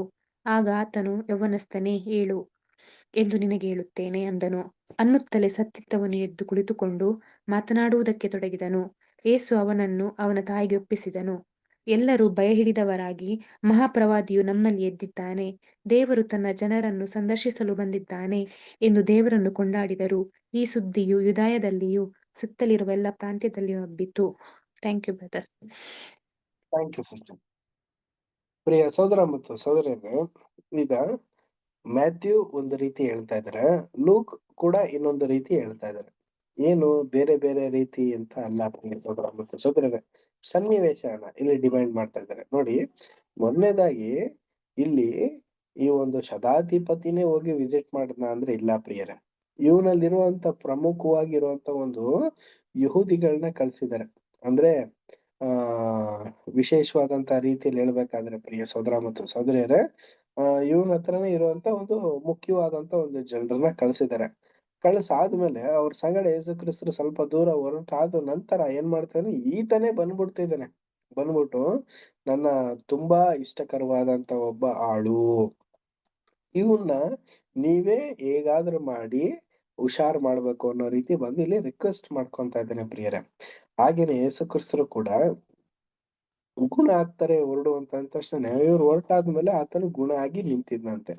ಇದಾದ್ಮೇಲೆ ಪ್ರಿಯ ಸಹೋದರ ಮತ್ತು ಸಹೋದರಿ, ಇಲ್ಲೊಂದು ನಮಗೆ ಮುಖ್ಯವಾದಂತ ಒಂದು ಪಾಯಿಂಟ್ ಅನ್ನ ಇಲ್ಲಿ ಗೋಚರ ಪಡಿಸ್ತಾರೆ.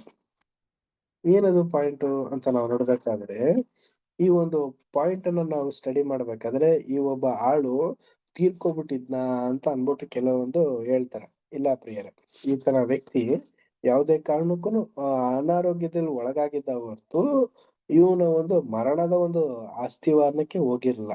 ಇದಾದ ನಂತರ ಯೇಸು ಕ್ರಿಸ್ತ ಏನ್ ಮಾಡ್ತಾರೆ ಅಂತಂದ್ರೆ, ಯೌವನಸ್ಥನ್ನ, ಸತ್ತಿರೋಂತ ಒಬ್ಬ ಯೌವನಸ್ಥನ್ನ ಅವನ್ನ ಉಳಿಸ್ತಾರೆ. ಉಳಿಸಾದ್ಮೇಲೆ ಅಂದ್ರೆ ಜೀವನ ಮತ್ತೆ ಜೀವಶ್ವಾಸ ಹೋಗಿರೋಂತ ಒಂದು ಜೀವಶ್ವಾಸನ ಕೊಟ್ಟು ಆ ವ್ಯಕ್ತಿ ಏನ್ ಮಾಡ್ತಾನೆ, ಎದ್ದು ಎಲ್ಲರ ಸಂಗಡ ಮಾತಾಡ್ತಾನೆ. ಅಂದ್ರೆ ಯಾವ ರೀತಿ, ಏನೋ ಬೇರೆ ಒಂದು ಲ್ಯಾಂಗ್ವೇಜ್ ನಲ್ಲಿ, ಬೇರೆ ಒಂದು ರೀತಿಯಲ್ಲಿ, ತಪ್ಪಾದಂತ ರೀತಿಯಲ್ಲಿ ಮಾತಾಡದ್ನ ಅಂದ್ರೆ ಇಲ್ಲ ಪ್ರಿಯ ಸಹೋದರ ಮತ್ತು ಸಹೋದರರೇ. ಅವನು ಆಶ್ಚರ್ಯ ಆಗಿರ್ತಾನೆ, ಏನಿದು ನನ್ನ ಇಂತ ಒಂದು ಸ್ಥಳದಲ್ಲಿ ಕೂರ್ಸಿದೀರಾ, ಏನ್ ಮಾಡ್ತಾ ಇದಾರೆ, ಯಾಕೆ ಎಲ್ರು ಕೂಡ ಆಶ್ಚರ್ಯಕರವಾಗಿ ನನ್ನ ನೋಡ್ತಾ ಇರ್ತೀರಾ ಅನ್ಬಿಟ್ಟು ಆ ರೀತಿ ಹೇಳಿರ್ತಾನೆ ಹೊರತು ಬೇರೆ ರೀತಿ ಇಲ್ಲ. ಯಾಕೆ ಅಂತಂದ್ರೆ ಆತನ ಒಂದು ಜ್ಞಾಪಕ ಶಕ್ತಿ ಎಲ್ಲಿವರೆಗಿತ್ತು, ಅವನ ಅನಾರೋಗ್ಯದಲ್ಲಿ ಇರೋವರೆಗೂ ಮಾತ್ರ ಅವ್ನ ಜ್ಞಾಪಕ ಶಕ್ತಿ ಇತ್ತು. ಅವನ್ ಜೀವಶ್ವಾಸ ಹೋದಾದ ನಂತರ ಅಲ್ಲಾದಂತ ಒಂದು ಆಕ್ಟಿವಿಟೀಸ್ನ ಅವ್ನಿಗೇನ್ ಗೊತ್ತಿಲ್ಲ. ಅವ್ನ್ಗೆ ಯಾವಾಗ ಮತ್ತೆ ಜೀವಶ್ವಾಸ ಬಂದಿದೆ, ಯಾವಾಗ ಚಟ್ಟದ ಮೇಲೆ ಉದ್ದಾಗ್ಲಿಂದ ಅವ್ನಿಗೆ ಜೀವಶ್ವಾಸನ ಯೇಸು ಕ್ರಿಸ್ತರು ಅವ್ನಿಗೆ ದಯಪಾಲಿಸಿತು. ಸೊ ಇದನ್ನೆಲ್ಲ ನಾವು ನೋಡ್ಬೇಕಾದ್ರೆ ಪ್ರಿಯರೇ, ಇದು ಒಂದು ವಿಶೇಷವಾದಂತ ಒಂದು ಅಂಶನ ನಮಗಿಲ್ಲಿ ತಿಳಿಸ್ತಾ ಇದ್ದಾರೆ. ಒಂದು ಒಂದು ನಂಬಿಕೆಯ ವಿಚಾರದಲ್ಲಿ, ಇನ್ನೊಂದು ಆ ಒಂದು ನಂಬಿಕೆ ಯಾವ ರೀತಿ ಅಸ್ಥಿವಾರ ಆಗಿರ್ಬೇಕು ಅನ್ನೋ ವಿಚಾರದಲ್ಲಿ. ಸೊ ನೆಕ್ಸ್ಟ್ ಇಲ್ಲಿ ಪಾಯಿಂಟ್ ನಾವು ಮುಗಿಸೋಣ. ನೆಕ್ಸ್ಟ್ ಪಾಯಿಂಟ್ ಬಂದು ರೀಪ್ರಿಂಟ್ 3754ರಲ್ಲಿ ನಡೆದಿರುವಂತ ಒಂದು ಪಾಠನ ಈ ದಿನ ನಾವು ಸ್ಟಡಿ ಮಾಡ್ತೀವಿ. ಯೇಸುವಿನಲ್ಲಿರುವ ಪುನರುತ್ಥಾನದ ಶಕ್ತಿ. ಲೂಕ 7ನೇ ಅಧ್ಯಾಯ 1-17. ಯೇಸು ಆಕೆಗೆ, ನಾನೇ ಪುನರುತ್ಥಾನವೂ ಜೀವವೂ ಆಗಿದ್ದೇನೆ. ಯೋಹಾನ 11ನೇ ಅಧ್ಯಾಯ 25ನೇ ವಚನ. ಪುನರುತ್ಥಾನಗೊಳಿಸುವ ಶಕ್ತಿಯು ಯೇಸುವಿನಲ್ಲಿದ್ದುದಕ್ಕೆ ಕಾರಣ ದೇವರ ಯೋಜನೆಯಲ್ಲಿ ತನ್ನನ್ನು ತಾನೇ ಯಜ್ಞ ಅರ್ಪಣೆ ಮಾಡಿಕೊಂಡು ಅದರ ಪರಿಣಾಮವಾಗಿ ಪುನರುದ್ಧಾರಗೊಳಿಸುವ ಮೂಲಕ ಲೋಕವನ್ನು ವಿಮೋಚಿಸಬೇಕೆಂಬುದಿತ್ತು. ಇದು ಕೇವಲ ಮರಣದಿಂದ ಎಬ್ಬಿಸುವುದನ್ನು ಒಳಗೊಂಡಿರುವುದು ಮಾತ್ರವಲ್ಲದೆ, ಮರಣವನ್ನುಂಟು ಮಾಡುವ ರೋಗಗಳನ್ನು ನಿರೋಧಿಸುವ ಶಕ್ತಿಯನ್ನು ಗ್ರಹಿಸಿ ಕಡೆಯಲ್ಲಿ ಪುನಶ್ಚೇತನಗೊಂಡವರನ್ನು ನಮ್ಮ ಆದಿ ತಂದೆ ತಾಯಿಗಳು ಮೂಲದಲ್ಲಿ ಏದೇನಿನಲ್ಲಿ ಹೊಂದಿದ್ದ ಸಂಪೂರ್ಣವಾದ ಪರಿಪೂರ್ಣತೆಗೆ ಎತ್ತುತ್ತಾ ಬರುವುದಾಗಿರುವುದು. ಈ ಪರಿಪೂರ್ಣತೆಯನ್ನು ನಮ್ಮ ಆದಿ ತಂದೆ ತಾಯಿಗಳು ತಮ್ಮ ಅವಿಧೇಯತೆಯ ಕಾರಣದಿಂದ ಪಾಪ ಮಾಡುವ ಪ್ರಾಣಿಯೇ ಸಾಯುವನು, ಯೆಹೆಜ್ಕೇಲ 18ನೇ ಅಧ್ಯಾಯ 4ನೇ ವಚನ ಎಂಬ ದಂಡನೆಯ ತೀರ್ಪಿನ ಮೂಲಕ ಕಳಕೊಂಡಿದ್ದರು. ಇದು ನಮಗೆ ಪ್ರಕಟವಾಗಿರುವ ದೇವರ ಯೋಜನೆಯ ಅತಿ ಮುಖ್ಯವಾದ ಲಕ್ಷಣವಾಗಿದ್ದು, ಇದನ್ನು ನಾವು ಸ್ಪಷ್ಟವಾಗಿ ಗ್ರಹಿಸುವವರಾದಾಗ ಇದು ದೇವರ ಯೋಜನೆಯ ಇತರ ಎಲ್ಲಾ ಲಕ್ಷಣಗಳನ್ನು ಅರ್ಥ ಮಾಡಿಕೊಳ್ಳಲು ಸಹಾಯ ಮಾಡುತ್ತದೆ. ಮರಣವು ಜೀವವಿಲ್ಲದಿರುವುದು ಅಂದರೆ ಜೀವವನ್ನು ಕಳಕೊಂಡುವುದೆಂಬುದನ್ನು ಕಾಣುವವರಾಗಬೇಕು. ಅದು ನಮ್ಮ ಸಂತತಿಯ ಮೇಲಿರುವ ದಂಡನೆಯಾಗಿರುವುದು. ಕಾರಣ ನಾವು ಜೀವದಿಂದಿರಲು ಅನರ್ಹರೆಂದು ನಿರ್ಣಯಿಸಲ್ಪಟ್ಟಿದ್ದೇವೆ. ಮುಂದಿನ ಕಂಟಿನ್ಯೂ ಮಾಡಲ್ಲ.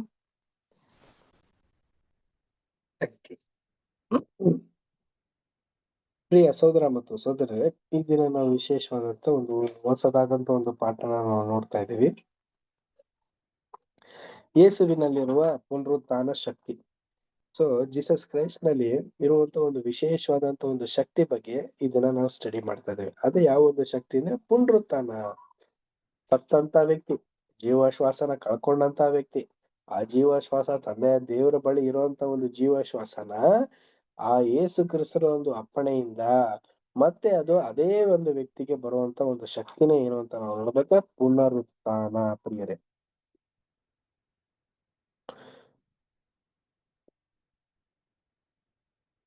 ನೋಡ್ಬೇಕಾದ್ರೆ ಪ್ರಿಯರೇ, ಯೇಸು ಕ್ರಿಸ್ತನಲ್ಲಿ ಆ ಒಂದು ಪುನರುತ್ಥಾನ ಜೀವವು ಹಾಕಿದ್ದೇನೆ ಅನ್ಬಿಟ್ಟು ಹೇಳ್ತಾರೆ. ಅಂದ್ರೆ ಯೇಸು ಕ್ರಿಸ್ತರಿಗೆ ಇಂತ ಒಂದು ಮಹಿಮೆ ಉಳ್ಳ ಒಂದು ಶಕ್ತಿನ ದೇವ್ರು ಅನುಗ್ರಹಿಸಿದ್ರ ಅಂತಂದ್ರೆ ಖಂಡಿತವಾಗ್ಲೂ ಅನುಗ್ರಹಿಸಿದ್ರು ಪ್ರಿಯರ. ಈ ಒಂದು ಅನುಗ್ರಹನ ತಂದೆ ದೇವ್ರು ಅವ್ರಿಗೆ ಕೊಟ್ಟಿ ಇದನ್ನ ಇವ್ರೇನ ದುರುಪಯೋಗ ಮಾಡ್ಕೊಂಡ್ರ ಅಂದ್ರೆ ಇಲ್ಲ. ಇದ್ರ ಮುಖಾಂತರನೇ ಪ್ರತಿಯೊಬ್ಬರಿಗೂ ಕೂಡ ಒಂದು ಮುಂದೆ ಬರುವಂತ ಯುಗದ ಒಂದು ವಿಶೇಷವಾದಂತ ಒಂದು ಪಾಠನ ತಿಳಿಸೋದಕ್ಕೋಸ್ಕರನೇ ಈ ಒಂದು ಶಕ್ತಿನ, ತುಂಬಾ ವಿಶೇಷವಾದಂತ ಒಂದು ಶಕ್ತಿನ ಯೇಸು ಕ್ರಿಸ್ತರು ಉಪಯೋಗಿಸಿದ್ದು. ಇದನ್ನ ತುಂಬಾ ಕಡೆ ಉಪಯೋಗಿಸಿದ್ರ ಅಂದ್ರೆ ಇಲ್ಲ. ಈಗ ಓವರ್ ಆಲ್ ಯೇಸು ಕ್ರಿಸ್ತರು ಎಷ್ಟು ಜನರನ್ನ ಸತ್ತವ್ರನ್ನ ಎಬ್ಸಿದ್ದಾರೆ ಯಾರಿಗಾದ್ರೂ ಗೊತ್ತಾ? ಎಷ್ಟು ವ್ಯಕ್ತಿಗಳನ್ನ ಯೇಸು ಕ್ರಿಸ್ತರು ಎಬ್ಸಿದ್ರು?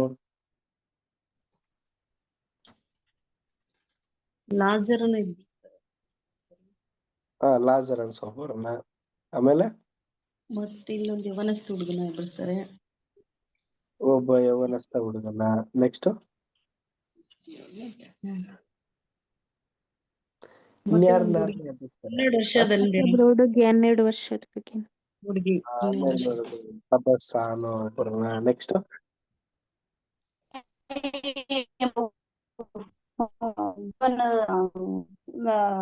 ಮಗನ್ ಅದ್ ಹೇಳಿದ್ರಿ ಸಿಸ್ಟರ್. ಬರೀ 3 ಜನನ ಇನ್ನ ಎಷ್ಟು ಜನನ್ನ?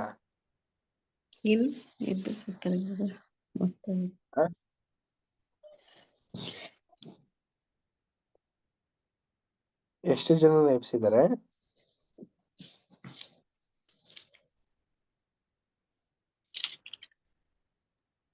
ಇದು ನಿಲ್ಸ್ಬೋದು. ಒಟ್ಟು ಟೋಟಲ್ ಎಷ್ಟು ಜನ ಅಂತನಾ? ಟೋಟಲ್ ಎಷ್ಟು ಜನನ?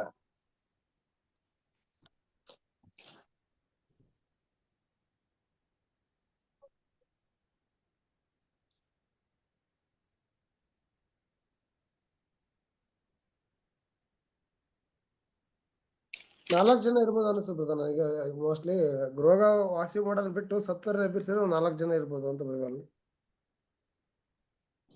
ಹೌದು, ಕರೆಕ್ಟ್ ಬ್ರದರ್.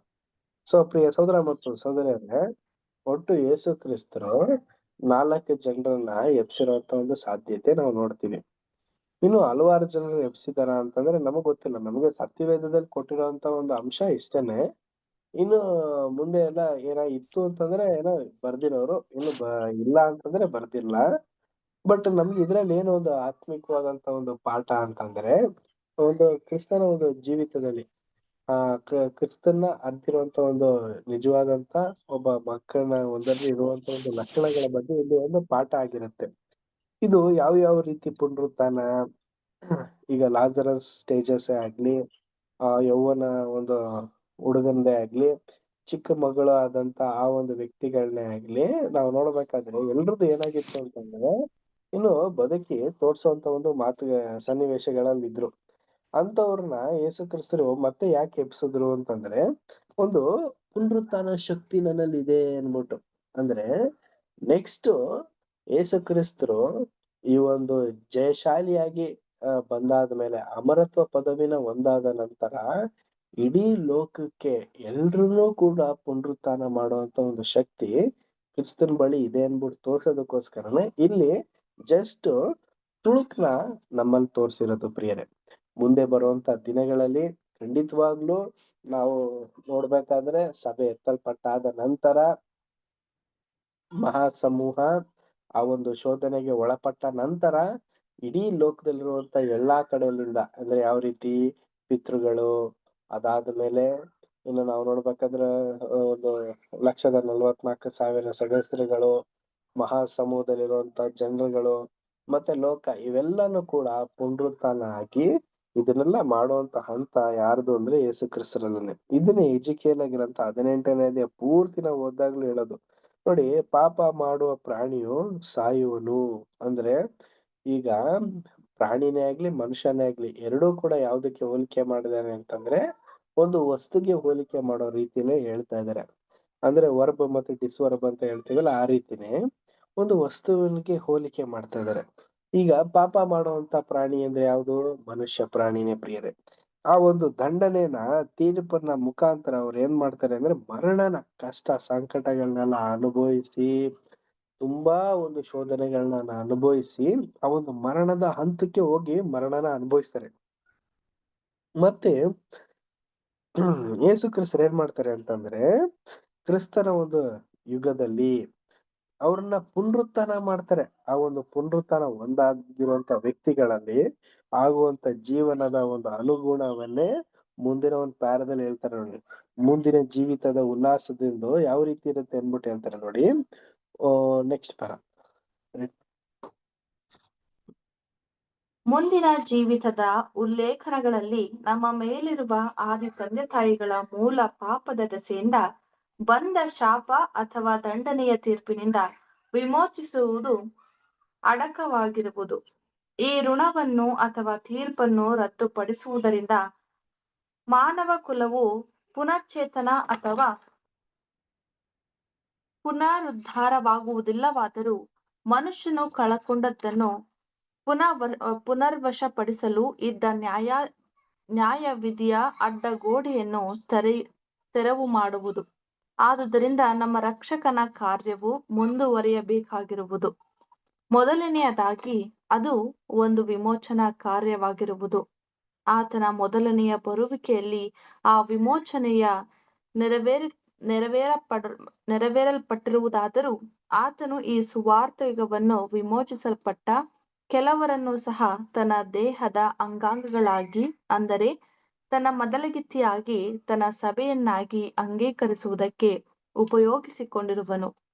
ಇವರು ಆತನನ್ನು ತಮ್ಮ ಶಿರಸ್ಸನ್ನಾಗಿ ಮಾಡಿಕೊಂಡು ಮುಂದಿನ ಕಾಲದಲ್ಲಿ ಆರಂಭವಾಗುವ ಸಮಸ್ತವನ್ನು ಸರಿಮಾಡುವ ಆ ಮಹಾಕಾರ್ಯದಲ್ಲಿ ಆತನಿಗೆ ಸಹಾಯಕರಾಗುವರು. Thank you.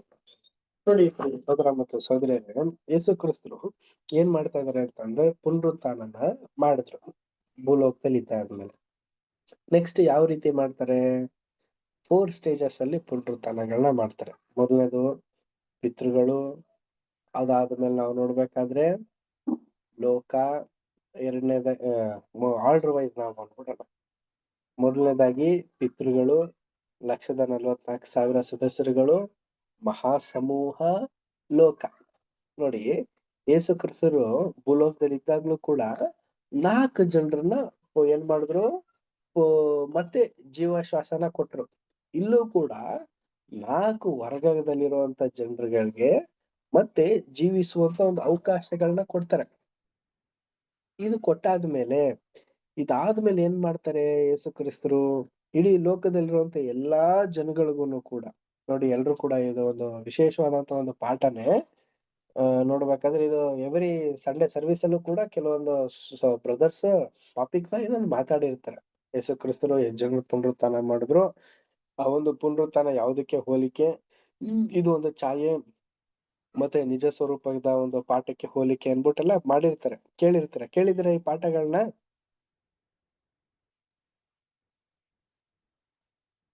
ಇಲ್ಲ ಬ್ರದರ್, ನಮಗೆ ಅಂತ ಏನು ಆಗಿಲ್ಲ ಅದು. ಆಗಿಲ್ವಾ? ಓಕೆ. ಸೊ ಇದೆಲ್ಲ ಒಂದು ಹೈಯರ್ ಸ್ಟಡೀಸ್ ಆಗಿರೋದ್ರಿಂದ ಇದನ್ನ ಸಂಡೇ ಸರ್ವಿಸ್ ಅಲ್ಲಿ ಕೂಡ ಇದನ್ನ ತೆಗ್ದಿರ್ತಾರೆ ಪ್ರಿಯ ಸಹೋದರ ಮತ್ತು ಸಹೋದರ. ತುಂಬಾ ಒಳ್ಳೆ ಒಂದು ಡೀಪ್ ಮೀನಿಂಗ್ ಪಾಠಗಳನ್ನೇ ಇದು. ನೋಡಿ, ಯೇಸು ಕ್ರಿಸ್ತರು ಒಂದೊಂದು ಅದ್ಭುತ ಕಾರ್ಯಗಳು ಏನಾಗುತ್ತೆ ಅಂತಂದ್ರೆ ಒಂದೊಂದು ಯುಗದಲ್ಲಿ ನಡೆಯುವಂತ ಒಂದು ಪುನರುತ್ಥಾನದ ಒಂದು ಕಾರ್ಯಕ್ಕೆ ಹೋಲಿಕೆ ಆಗಿರುತ್ತೆ. ನೋಡಿ, ಥಿಂಕ್ ಮಾಡಿ, ಪುನರುತ್ಥಾನ ಮಾಡೋದು ಅಂದ್ರೆ ಕಮ್ಮಿನ ಕೆಲ್ಸ? ಒಂದು ಚಿಕ್ಕ ಪುಟ್ಟ ಒಂದು ಅದ್ಭುತವಾದಂತ ಒಂದು ಕೆಲ್ಸನ ಅಂದ್ರೆ ಇಲ್ಲ, ತುಂಬಾ ಭಯಂಕರವಾದಂತ ರೀತಿ ದೊಡ್ಡದಾದಂತ ಒಂದು ಅದ್ಭುತನೇ. ಈಗ ಸತ್ತೋಗಿರುವಂತ ಒಂದು ವ್ಯಕ್ತಿ, ಆತನ ಯಾವ ರೀತಿ ಸತ್ತಿರ್ತಾನೆ, ಹೇಗೋ ಸತ್ತೋಗಿರ್ತಾನೆ. ಅವನ ಒಂದು ಸತ್ತಿರುವಂತ ವ್ಯಕ್ತಿಯ ಒಂದು ದೇಹದ ಅಂಗಾಂಗಗಳು ಎಲ್ಲಾನು ಕೂಡ ಮತ್ತೆ ಸೃಷ್ಟಿ ಮಾಡುವುದು ಅಂತಂದ್ರೆ ಏನ್ ಕಮ್ಮಿನ ಪ್ರಿಯ ಸಹೋದರ ಮತ್ತು ಸಹೋದರರೇ? ನೋಡಿ, ಈಗ ಕೈ ಇಲ್ದರನ್ ಕೈ ಕೊಡೋದು, ಕಣ್ಣಿಲ್ದರನ್ ಕಣ್ ಕೊಡೋದು, ಕಾಲಿಲ್ದರನ್ ಸಂಪೂರ್ಣವಾಗಿ ಕಾಲ್ ಕೊಡೋದು, ಒಂದೊಂದ್ ಪಾರ್ಟ್ಸ್ ಕೊಡೋದು ಅದೊಂಥರ. ಆದ್ರೆ ಸತ್ತೋಗಿರುವಂತ ವ್ಯಕ್ತಿಯ ಒಂದು ದೇಹನ ಅದೇ ರೀತಿ, ಅದೇ ಒಂದು ಸ್ಟ್ರಕ್ಚರ್, ಅದೇ ರೀತಿಯ ಒಂದು ಆಕಾರವನ್ನ ಸೃಷ್ಟಿ ಮಾಡಿ, ಆ ಒಂದು ಮೆಮೊರಿ ಇರುತ್ತಲ್ಲ, ಆ ಒಂದು ಜೀವಶ್ವಾಸ ಮೆಮೊರಿ ಅಂತ ಕರಿತೀವಿಲ್ಲ, ಅದು ದೇವರ ಬಳಿ ಇರುವಂತ ಒಂದು ಮೆಮೊರಿ ತೆಗೆದು ಅದೇ ಒಂದು ದೇಹಕ್ಕೆ ಹಾಕುವಂತ ಒಂದು ಸನ್ನಿವೇಶ ಇದೆಯಲ್ಲ ಪ್ರಿಯರೇ, ಇದು ಮಲ್ಟಿ ಮಿಲಿಯನ್ ರೀತಿಯ ಒಂದು ಅದ್ಭುತನೇ ಪ್ರಿಯರೇ.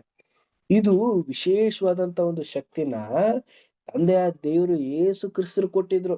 ಇದನ್ನ ಯೇಸು ಕ್ರಿಸ್ತರು ದುರುಪಯೋಗನೆ ಮಾಡ್ಕೊಂಡಿಲ್ಲ. ಮುಂದೆ ಬರುವಂತ ಯುಗದಲ್ಲಿ ಪ್ರತಿಯೊಬ್ಬರಿಗೂ ಕೂಡ ಇದ್ರ ಮುಖಾಂತರ ಒಂದು ರಕ್ಷಣೆನ ಉಂಟಾಗ್ಲಿ.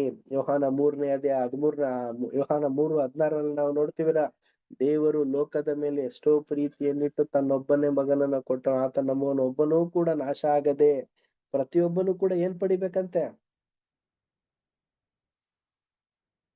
ಪ್ರತಿಯೊಬ್ಬನು ಏನ್ ಪಡಿಬೇಕು? ಮರಣ ಪಡಿಬೇಕಾ? ಜೀವ ಬ್ರದರ್. ನಿತ್ಯ ಜೀವ, ಅಮರತ್ವ ಜೀವ ಅಲ್ಲ, ನಿತ್ಯ ಜೀವ. ಸೊ ಈ ಜೀವ ಅನ್ಬೇಕಾದ್ರೆ 2 ವಿಧವಾದಂತ ಒಂದು ಜೀವ ಇರುತ್ತೆ. ಒಂದು ನಿತ್ಯ ಜೀವ, ಒಂದು ಅಮರತ್ವ ಜೀವ. ಅಮರತ್ವ ಜೀವ ಸಿಗ್ಬೇಕು ಅಂತಂದ್ರೆ ಅವನ ಶೋಧನೆ ಒಳಪಟ್ಟೆನೆ ಜಯಿಸೋದಕ್ ಸಾಧ್ಯ. ನಿತ್ಯ ಜೀವ ಸಿಗುವಂತ ಒಂದು ಸನ್ನಿವೇಶನೇ ಯಾವುದು ಅಂತಂದ್ರೆ, ಹೋಗಿರುವಂತ ಜೀವ ಶ್ವಾಸನ ಮತ್ತೆ ಯೇಸು ಕ್ರಿಸ್ತರ ಒಂದು ಅಪ್ಪಣೆಯಿಂದ ಬರುವಂತದ್ದು ಇದೆಯಲ್ಲ, ಅದೇ ಪ್ರಿಯರೇ. ಇದು ಈ ಒಂದು ಸ್ಟೇಜ್ ಇದೆಯಲ್ಲ, ಈ ಒಂದು ಪುನರುತ್ಥಾನ ಒಂದು ಸ್ಟೇಜ್ ಇದೆಯಲ್ಲ, ಇದನ್ನ ಇನ್ನೇನ್ ಸ್ವಲ್ಪ ದಿನದಲ್ಲೇ ನಡೆಯುತ್ತಾ ಅಂದ್ರೆ ಇಲ್ಲ ಪ್ರಿಯರೇ. ಅದಕ್ಕೆ ಆದಂತ ರೀತಿಯ ಒಂದು ಸ್ಟೇಜಸ್ ಗಳೆಲ್ಲ ಇರುತ್ತೆ. ಅದು ತುಂಬಾ ವಿಶೇಷವಾದಂತ ಒಂದು ಅದ್ಭುತ ಆದಂತ ಒಂದು ಕಾರ್ಯಕ್ರಮಗಳು. ಅದನ್ನ ಯೇಸು ಕ್ರಿಸ್ತರು ಏನ್ ಮಾಡ್ತಾರೆ ಅಂತಂದ್ರೆ, ತನ್ನ ಒಂದು 2ನೇ ಬರುವಿಕೆಯಲ್ಲಿ, ಅಂದ್ರೆ ಆಲ್ರೆಡಿ ಯೇಸು ಕ್ರಿಸ್ತರು ಸ್ಟೇಬಲ್ ಆಗಿದ್ದಾರೆ, ಆದ್ರೆ ಅವರ ಒಂದು ಕಾರ್ಯ ಸಾಧಿಸುವಂತ ಒಂದು ಸನ್ನಿವೇಶ ಬರುತ್ತಲ್ಲ ಪ್ರಿಯ ಸಹೋದರ ಮತ್ತು ಸಹೋದರರೇ, ಆ ಒಂದು ಸನ್ನಿವೇಶದಲ್ಲಿ ಕಣ್ಣಾರೆ ಕಾಣುವಂತ ಒಂದು ಸನ್ನಿವೇಶ ಬರುತ್ತೆ ಪ್ರಿಯರೇ. ಹೇಗೆ? ಉದಾಹರಣೆ ನೋಡ್ಬೇಕಾದ್ರೆ ನಾವು 1ನೇ ಲೋಕ, 2ನೇ ಲೋಕ, 3ನೇ ಲೋಕ ಪಾಠಗಳನ್ನ ನಾವು ಕೇಳಿದೀವಿ ಬೇಸಿಕ್ ಕ್ಲಾಸಸ್ ಅಲ್ಲಿ. ನೋಡಿ, 1ನೇ ಲೋಕದಲ್ಲಿ ಇರುವಂತ ಒಂದು ಜನರ ಒಂದು ಮೈಂಡ್ ಸೆಟ್ ಹೆಂಗಿತ್ತು? ಒಂದು ಮಳೆನೇ ನೋಡಿಲ್ದಿರೋ ರೀತಿ ಇದ್ರು. ಅದೇ ರೀತಿ 2ನೇ ಲೋಕದಲ್ಲಿ ಬರುವಂತ ಒಂದು ಜನರು ಹೆಂಗಾದ್ರು? ಮಳೆ ನೋಡೋ ರೀತಿ ಆದ್ರು. ಅದೇ ತರಾನೇ ಪ್ರಿಯರೇ, ಕ್ರಿಸ್ತನ ಒಂದು ಪುನರುತ್ಥಾನ ಒಂದು ವಿಚಾರಗಳನ್ನ ನೋಡ್ಬೇಕಾದ್ರೆ, ಸ್ಟಾರ್ಟಿಂಗ್ ಸ್ಟೇಜಸ್ ಅಲ್ಲಿ ನೋಡ್ಬೇಕಾದ್ರೆ ಎಲ್ರಿಗೂ ಅದ್ಭುತ ಕಾರ್ಯವಾಗಿಯೇ ಸೂಚಿಸುತ್ತೆ. ಇದನ್ನ ಮಾಡಾದ್ಮೇಲೆ ನೆಕ್ಸ್ಟ್ ಯಾರು ಮಾಡ್ತಾರೆ ಅಂತ ನಾವು ನೋಡ್ಬೇಕಾದ್ರೆ, ಇಡೀ ವರ್ಲ್ಡ್ ನೆಲ್ಲ ಪುನರುತ್ಥಾನ ಮಾಡ್ಬೇಕಲ್ಲ. ಆ ತರಗತಿ ಅಂದ್ರೆ ಆ ಒಂದು ಹಂತದ ಪ್ರಕಾರ ಹಂತದಲ್ಲಿ ಪುನರುತ್ಥಾನ ಮಾಡ್ಬೇಕಾದ್ರೆ ಏನ್ ಯೇಸು ಕ್ರಿಸ್ತರು ಪ್ರತಿಯೊಬ್ಬರಿಗೂನು ಹೋಗ್ಬಿಟ್ಟು ಪುನರುತ್ಥಾನ ಇಲ್ಲ ರೀ. ಅವ್ರೊಂದ್ ಕೆಲ್ಸ ಯಾರ್ ಮಾಡ್ತಾರೆ? ಚಿಕ್ಕ ಹಿಂಡು 1,44,000 ಸದಸ್ಯರುಗಳಿರ್ತಾರಲ್ಲ, ಅವ್ರ ಏನ್ ಮಾಡ್ತಾರೆ ಅಂತಂದ್ರೆ ಆ ಒಂದು ಕರ್ತವ್ಯಗಳನ್ನ ಕಂಟಿನ್ಯೂ ಮಾಡ್ಕೊಂಡು ಹೋಗ್ತಾರೆ ಪ್ರಿಯ ಸಹೋದರ ಮತ್ತು ಸಹೋದರ. ಅದಕ್ಕೇನೆ ಯೇಸು ಕ್ರಿಸ್ತರು ಏನ್ ಮಾಡಿದ್ರು ಅಂದ್ರೆ ಒಂದು ಕ್ಯಾಲ್ಕುಲೇಟರ್ ನೋಡಿ, ಇಷ್ಟೇ ಪ್ರಮಾಣದಲ್ಲಿ ಜನಸಂಖ್ಯೆ ಉಂಟಾಗ್ಬೇಕು, ಇಷ್ಟೇ ಪ್ರಮಾಣದಲ್ಲಿ ಜನರನ್ನ ಸೃಷ್ಟಿ ಆಗಿರ್ಬೇಕು, ಇಷ್ಟೇ ಪ್ರಮಾಣದಲ್ಲಿ ಅವರು ಮರಣಕ್ಕೆ ಹೋಗಿರೋಂಥವ್ರನ್ನ ಮತ್ತೆ ಪುನರುತ್ಥಾನ ಮಾಡೋದೆಲ್ಲ ಇದೆಯಲ್ಲ, ಒಂದು ಮ್ಯಾಥಮೆಟಿಕಲ್ ಆಗಿ ಯೇಸು ಕ್ರಿಸ್ತ ತಂದೆ ದೇವರು ಮಾಡಿರುವಂತ ಒಂದು ಯೋಜನೆ ಪ್ರಿಯರೇ. ಈ ಒಂದು ಮ್ಯಾಥಮೆಟಿಕಲ್ ಈಗ ನಾವು ಕಂಡು ಹಿಡ್ತಿದೀವಿ, ಆದ್ರೆ ತಂದೆ ದೇವರು ಆ ಒಂದು ಕಾಲದಲ್ಲೇನೆ ಆ ಯುಗದ ಆರಂಭಕ್ಕಿಂತ ಮುಂಚೆನೆ ಈ ಒಂದು ಮ್ಯಾಥಮೆಟಿಕಲ್ ಆಗಿ ಒಂದು ರೀತಿಯಲ್ಲೇನೆ ದೇವರು ಸೃಷ್ಟಿ ಮಾಡಿದ್ದಾರೆ ಪ್ರಿಯ ಸಹೋದರ ಮತ್ತು ಸಹೋದರ. ಇದನ್ನ ನಾವು ವರ್ಣನೆ ಮಾಡ್ಬೇಕಾದ್ರೆ ಒಂದು ಒಂದು ವಿಶೇಷವಾದಂತ ರೀತಿ ವರ್ಣನೆ ಅಲ್ಲ, ಇದು ಆತ್ಮಿಕವಾದಂತ ಒಂದು ವರ್ಣನೆ. ನಾ ಇದನ್ನ ನಾವು ಗ್ರಹಿಸೋದು ಯಾವಾಗ ಅಂದ್ರೆ, ಇದು ನಮ್ಗೆ ಒಂದು ಬುದ್ಧಿ ಗ್ರಹಣೆಗೆ ಯಾವಾಗ ಬರೋದು ಅಂತಂದ್ರೆ, ನಮ್ಮೆಲ್ಲರ ಒಂದು ಓಟ ಓಡಿ ಒಂದು ಸ್ಥಿರಚಿತ್ತವಾದಂತ ಒಳ್ಳೆ ಓಟ ಓಡಿ ಮುಗಿದಾದ ನಂತರನೇ, ಆ ಒಂದು ಮಹಿಮೆ ಉಳ್ಳ ಪದವಿಗೆ ನಾವು ಸೇರಾದ ನಂತರನೇ ಈ ಒಂದು ಹಂತನ ನಾವು ನೋಡ್ಬೇಕಾದ್ರೆ ಆಗ ನಮ್ಗೆ ಗೋಚರ ಉಂಟಾಗತ್ತೆ ಪ್ರಿಯರೇ. ದೇವರ ಒಂದು ಕರ್ತವ್ಯ, ಕ್ರಿಸ್ತನ ಒಂದು ತ್ಯಾಗ, ಈ ಒಂದು ಚಿಕ್ಕ ಹಿಂಡು ಆಗಿ ಸೇರಿರುವಂತ ಸದಸ್ಯರುಗಳ ಒಂದು ಒಂದು ಚಾಕಚಕ್ರತೆ ಎಲ್ಲ ಇರುತ್ತಲ್ಲ, ಅದನ್ನು ನಾವು ಆಗ್ಲೇನೆ ಆ ಒಂದು ರಿಯಲೈಸ್ ಮಾಡ್ಕೊಳ್ಳೋದಕ್ ಸಾಧ್ಯ. ಈಗ ಉದಾಹರಣೆ ನಾವು ನೋಡ್ಬೇಕಾದ್ರೆ ನೋಡಿ, ಒಂದು ಅನುಭವ ಅಂತ ಅನ್ಬಿಟ್ಟು ನಾವ್ ಹೇಳ್ತೀವಲ್ಲ, ಅದೇ ತರಾನೇ ಪ್ರಿಯರೇ. ಚಿಕ್ಕ ಮಕ್ಕಳಲ್ಲಿರುವಂತ ಒಂದು ಅನುಭವ ದೊಡ್ಡವ್ರಿಗಾಗುವಂತ ಒಂದು ಅನುಭವನೇ ವ್ಯತ್ಯಾಸ. ಅದೇ ತರಾನೇ ಪ್ರತಿಯೊಬ್ಬ ಒಂದು ಸ್ಥಾನದಲ್ಲೂ ಕೂಡ ನಾವು ನಿಂತು ಯೋಚನೆ ಮಾಡೋದಲ್ಲ, ಆ ಒಂದು ಹಂತಕ್ಕೆ ನಾವು ಹೋದಾಗ್ಲೇನೆ ಆ ಒಂದು ಸ್ಥಾನದ ಒಂದು ಗೌರವ, ಒಂದು ಬೆಲೆ ನಮಗೆ ಅರ್ಥ ಆಗೋದು. ಸೊ ಇಲ್ಲಿಗೆ ನಮ್ಗೆ ಇದನ್ನ ಬಗ್ಗೆ ಸ್ಟಡಿ ಮಾಡ್ತಾ ಇದಾರೆ ನೋಡಿ. ಈ ಒಂದು ಮತ್ತೆ ನಾವು ಟಾಪಿಕ್ ನಾವು ಬಂದ್ಬಿಡೋಣ. ಈ ಒಂದು ಸುವಾರ್ತೆ ಯುಗದ ವಿಚಾರದಲ್ಲಿ ದೇವ್ರು ಏನ್ ಮಾಡ್ತಾರೆ ಅಂದ್ರೆ ಪ್ರತಿಯೊಬ್ಬರಿಗೂ ಕೂಡ ಈ ಒಂದು ಮೂಲಭೂತವಾದಂತ ಒಂದು ಶಿಕ್ಷಣಗಳನ್ನ ಕೊಡ್ತಾ ಇದಾರೆ. ತಿಳ್ಕೊಂಡು ಪ್ರತಿಯೊಬ್ಬರು ಏನ್ ಮಾಡ್ತಾರೆ ಅಂತಂದ್ರೆ ಆ ಒಂದು ಮಹಾ ಕಾರ್ಯದಲ್ಲಿ ಆತನಿಗೆ ಸಹಾಯಕರಾಗಿರುವರು. ಯಾರು? ತಂದೆ ದೇವರ ಒಂದು ಕೆಲಸಕ್ಕೆ ಯೇಸು ಕ್ರಿಸ್ತರು ಹೇಗೆ ಸಹಾಯಕರಾಗಿದ್ರು, ಅದೇ ಪ್ರಕಾರ ಈ ಒಂದು ಪುನರುತ್ಥಾನ ಒಂದು ಕಾರ್ಯಕ್ಕೆ ಚಿಕ್ಕ ಹಿಂಡು ಯೇಸು ಕ್ರಿಸ್ತರಿಗೆ ಸಹಾಯಕರಾಗಿದ್ಕೊಂಡು ಸಹಾಯನ ಮಾಡ್ತಾರೆ. ಏನಕ್ಕೆ ಅಂದ್ರೆ ಅಮರತ್ವ ಪದವಿ ಎಷ್ಟ್ ಜನರ ಹತ್ರ ಇರುತ್ತೆ? ತಂದೆ ದೇವ್ರ ಹತ್ರ, ಯೇಸು ಕ್ರಿಸ್ತರ ಹತ್ರ 1,44,000 ಸದಸ್ಯರುಗಳ ಹತ್ರ ಇರುತ್ತೆ. ಅಮರತ್ವ ಪದವಿ ಅಂದ ತಕ್ಷಣನೇ ಪ್ರಿಯರೇ ಒಂದು ವಿಶೇಷವಾದಂತ ಒಂದು ಸ್ಥಾನ. ಅಂದ್ರೆ ಈಗ ಹೇಗೆ ಯೇಸು ಕ್ರಿಸ್ತರು ಇದಾರೋ ಆ ಒಂದು ಸ್ಥಾನಕ್ಕೆ ಹೋಗುವಂತ ಜನರು ಏನ್ ಮಾಡ್ತಾರೆ ಅಂತಂದ್ರೆ, ಕ್ರಿಸ್ತನ ಹಾಗೆ ನಡ್ಕೊಳ್ಳೋ ಅಂತ ಒಂದು ಸನ್ನಿವೇಶದಲ್ಲಿ ಇದ್ಕೊಂಡು ಕ್ರಿಸ್ತನ ಒಂದು ಕಾಲಘಟ್ಟದಲ್ಲಿ ನಡಿಬೇಕಾಗಿರುವಂತ ಒಂದು ಕಾರ್ಯ ಚಟುವಟಿಕೆಗಳನ್ನ ಮಾಡುವಂತರಾಗಿರ್ತಾರಂತೆ. ನೆಕ್ಸ್ಟ್ ಪ್ಯಾರಾ ನಾವು ರೀಡ್ ಮಾಡೋಣ. ನೆಕ್ಸ್ಟ್ ಪ್ಯಾರಾ ಯಾರು ರೀಡ್ ಮಾಡ್ತೀರಾ? ಅನು ಸಿಸ್ಟರ್ ರೀಡ್ ಮಾಡ್ತೀರಾ? Next para, last para. ಮಾಡ್ತೀನಿ. ಎರಡನೆಯದಾಗಿ, ಕಳೆದು ಹೋದ ಸಮಸ್ತವನ್ನು ಸರಿಪಡಿಸುವುದು ತನ್ನ ಎರಡನೆಯ ಬರುವಿಕೆಯಲ್ಲಿ ನಮ್ಮ ಕರ್ತನು ಮಾಡಲಿರುವ ಕಾರ್ಯ. ಆಗ ತನ್ನ ಸಭೆಯು, ಅಂದರೆ ತನ್ನ ದೇಹದ ಅಂಗಗಳು ಆಯಲ್ಪಟ್ಟು ನಯ ಮಾಡಲ್ಪಟ್ಟವರಾಗಿ ಸಿದ್ಧತೆ ಹೊಂದಿ ಪ್ರಭಾವ ಪಡೆದು ಆತನೊಡನೆ ಮಾನ ಮಹಿಮೆ ನಿರ್ಲಯತ್ವಗಳಲ್ಲಿ ಸೇರಿದರಾಗುವರು. ಅನಂತರ ಮಾನವ ಕುಲದವರೆಲ್ಲರಿಗೆ ವಿಮೋಚನೆಯನ್ನು ಪೂರ್ಣವಾಗಿ ಅನುಗ್ರಹಿಸೋಣವಾಗುವುದು. ಅವರನ್ನು ಮರಣದಿಂದ ಪೂರ್ಣ ಪರಿಪೂರ್ಣತೆಗೆ ತಕ್ಷಣ ತರಲಾಗುವುದಿಲ್ಲ, ಆದರೆ ಮೊದಲು ಮರಣ ನಿದ್ರೆಯಿಂದ ಎಬ್ಬಿಸಿ ಅನಂತರದಲ್ಲಿ ಆ 1000 ವರ್ಷದ ಆಳ್ವಿಕೆಯ ಕಾಲದಲ್ಲಿ ಅವರ ಶಿಸ್ತು ನಿಯಮಗಳ ಪ್ರಕಾರ ಕ್ರಮೇಣ ಅವರ ಸ್ವಇಚ್ಛೆ ಹಾಗೂ ಸಹಕಾರಗಳ ಅನುಸಾರವಾಗಿ ಹಂತ ಹಂತವಾಗಿ ಅವರು ಆ ಕರುಣೆ ಮತ್ತು ಸದಾವಕಾಶಗಳಿಗೆ ಸ್ಪಂದಿಸುವಷ್ಟರ ಪ್ರಕಾರ ಅವರನ್ನು ಪಾಪ ಮರಣದ ಸ್ಥಿತಿಯಿಂದ ನಿತ್ಯ ಜೀವಕ್ಕೆ ತರುವುದಾಗಿರುವುದು. ಅವಿಧೇಯರಾದವರು ನಿತ್ಯ ಜೀವಕ್ಕೆ ಅನರ್ಹರೆಂದು ಎಣಿಸಲ್ಪಟ್ಟು ಎರಡನೆಯ ಮರಣದಲ್ಲಿ ನಾಶ ಮಾಡಲ್ಪಡುವರು ಎಂಬುದೇ. Thank you sister. ನೋಡಿ, ಇದೊಂದು ಇನ್ನೊಂದು ಸ್ಟೇಜಸ್ ಆ ಪ್ರೋಸೆಸ್ ನ ನಮ್ಗಿಲ್ಲಿ ಎಕ್ಸ್ಪ್ಲನೇಷನ್ ಕೊಡ್ತಾ ಇದಾರೆ. ನೋಡ್ಬೇಕಾದ್ರೆ ಪ್ರಿಯ ಸಹೋದರ ಮತ್ತು ಸಹೋದರಿ, ಆಲ್ರೆಡಿ ನಾವು ಮೊದಲ ಒಂದು ಪ್ಯಾರದಲ್ಲೇನೆ ಡಿಸ್ಕ್ಲೈಮರ್ ಆಗಿ ನಾವು ತಿಳ್ಕೊಂಡ್ವಿ. ಈ ಒಂದು 2ನೇ ಒಂದು ಪುಟ ಸಂಖ್ಯೆಯಲ್ಲೂ ಕೂಡ, ಈ ಒಂದು ಕಾಂಟೆಕ್ಸ್ಟ್ ನಲ್ಲೂ ಕೂಡ ನಮ್ಗೆ ಏನ್ ಮಾಹಿತಿನ ಕೊಡ್ತಾ ಇದಾರೆ ಅಂತಂದ್ರೆ, ಈ ಒಂದು 2ನೇ ಮರಣ ಅನ್ನೋದು ಯಾವ ರೀತಿ ಸಂಭವಿಸುತ್ತೆ ಅನ್ನೋದ್ರ ಬಗ್ಗೆ ನಮ್ಗೆ ಹೇಳ್ತಾ ಇದಾರೆ. ನೋಡಿ, ಪುನರುತ್ಥಾನ ಮಾಡ್ತಾರೆ. ವಿಶೇಷವಾದಂತ ಹೇಳ್ಬೇಕಾದ್ರೆ ಅದು ಅದ್ಭುತ ಕಾರ್ಯಗಳೇನೆ, ಅದ್ಭುತದಲ್ಲೇ ಅದ್ಭುತ ಪುನರುತ್ಥಾನ ಆಗೋದು. ಅದಾದ್ಮೇಲೂನು ಅವ್ರು ಕೊಟ್ಟಿರುವಂತ ಒಂದು ಸಮಯಗಳಲ್ಲಿ ಅವ್ರೇನ್ ಮಾಡ್ಬೇಕು ಅಂದ್ರೆ, ಕ್ರಮೇಣವಾಗಿ ಏನಾಗ್ಬೇಕು ಅಂತಂದ್ರೆ ತಿದ್ಕೋಬೇಕು. ಇಂತ ಒಂದು ಅವಕಾಶ ಕೊಟ್ಟಿರೋದ್ರಿಂದ ನಾನ್ ಸರಿಪಡಿಸ್ಕೋಬೇಕು, ನನಗೆ ದೇವರ ಮೇಲೆ ಇರುವಂತ ಒಂದು ನಂಬಿಕೆನ ನಾನ್ ತೋರ್ಪಡಿಸ್ಬೇಕು ಅನ್ಬಿಟ್ಟು ಅವ್ರಿಗೆ ಕೊಟ್ಟಿರುವಂತ ಕಾಲಾವಕಾಶಗಳಲ್ಲಿ ತಿದ್ಕೊಳ್ಳುವಂತ ಒಂದು ಸನ್ನಿವೇಶನ ಮಾಡ್ಬೇಕಂತೆ. ಇನ್ ಕೇಸಸ್ ಏನಾದ್ರೂ ಮಾಡದೆ ಹೋದ್ರೆ ಯಾವ ರೀತಿ ಅವರು ಮತ್ತೆ ಅವಿಧೇಯರಾಗಿ ನಡ್ಕೊಳ್ಳೋದು, ಅವಿಧೇಯತೆಯನ್ನ ತೋರ್ಸೋದು, ದೇವರೊಂದು ರಾಜ್ಯದಲ್ಲಿ ನೀತಿವಂತನಾಗಿ ಬಾಳ್ದೇ ಇರುವಂತದ್ದು ಮಾಡಿದ್ರೆ ಏನ್ ಮಾಡ್ತಾರೆ ಅಂದ್ರೆ ಅವ್ರನ್ನ 2ನೇ ಮರಣಕ್ಕೆ ಹಾಕ್ಬಿಡ್ತಾರಂತೆ. ನೋಡಿ ಯಾವ ರೀತಿ, ಉದಾಹರಣೆ ನೋಡಿ, ಈಗ ಒಂದು ಸೊಸೈಟಿ ಅಂತ ಇರತ್ತೆ. ಸೊಸೈಟಿ ಅಂದ್ರೆ ಯಾವ ರೀತಿ, ಒಂದು ಒಳ್ಳೆ ಕಾಲೋನಿಲಿ ಇರುವಂತ ಒಂದು ಒಳ್ಳೆ ಜನರುಗಳು ಇರ್ತಾರೆ ಅನ್ಕೊಳ್ಳಿ. ಅಲ್ಲೆಲ್ಲಾ ಫೆಸಿಲಿಟಿಗಳನ್ನೆಲ್ಲಾನು ಇರುತ್ತೆ. ಆದ್ರೆ ಅಲ್ಲಿರೋರು ಆ ಒಂದು ಒಳ್ಳೆ ಫೆಸಿಲಿಟಿಗಳನ್ನ ಯೂಸ್ ಮಾಡ್ಕೊಳ್ದೆ ಅದರಲ್ಲೇ ಇನ್ನು ತಪ್ಪಾದಂತ ರೀತಿಯಲ್ಲಿ ಮತ್ತೊಬ್ಬನಿಗೆ ಹಾನಿ ಮಾಡೋ ರೀತಿಯಲ್ಲಿ ಅವರು ಕೂಡ ತಪ್ಪಾದಂತ ರೀತಿ ಹೋಗುವಂತದ್ದೇನ ಮಾಡಿದ್ರಂದಾಗ ಏನ್ ಮಾಡ್ತಾರೆ, ಅಲ್ಲಿರುವಂತ ಸೊಸೈಟಿಲಿರುವಂತ ಜನರು ಏನ್ ಮಾಡ್ತಾರೆ, ಅವ್ರನ್ನ ತೆಗೆದು ಎಷ್ಟು ಬೇರೆ ಕಡೆಗೆ ಶಿಫ್ಟ್ ಮಾಡ್ಬಿಡ್ತಾರಲ್ವಾ.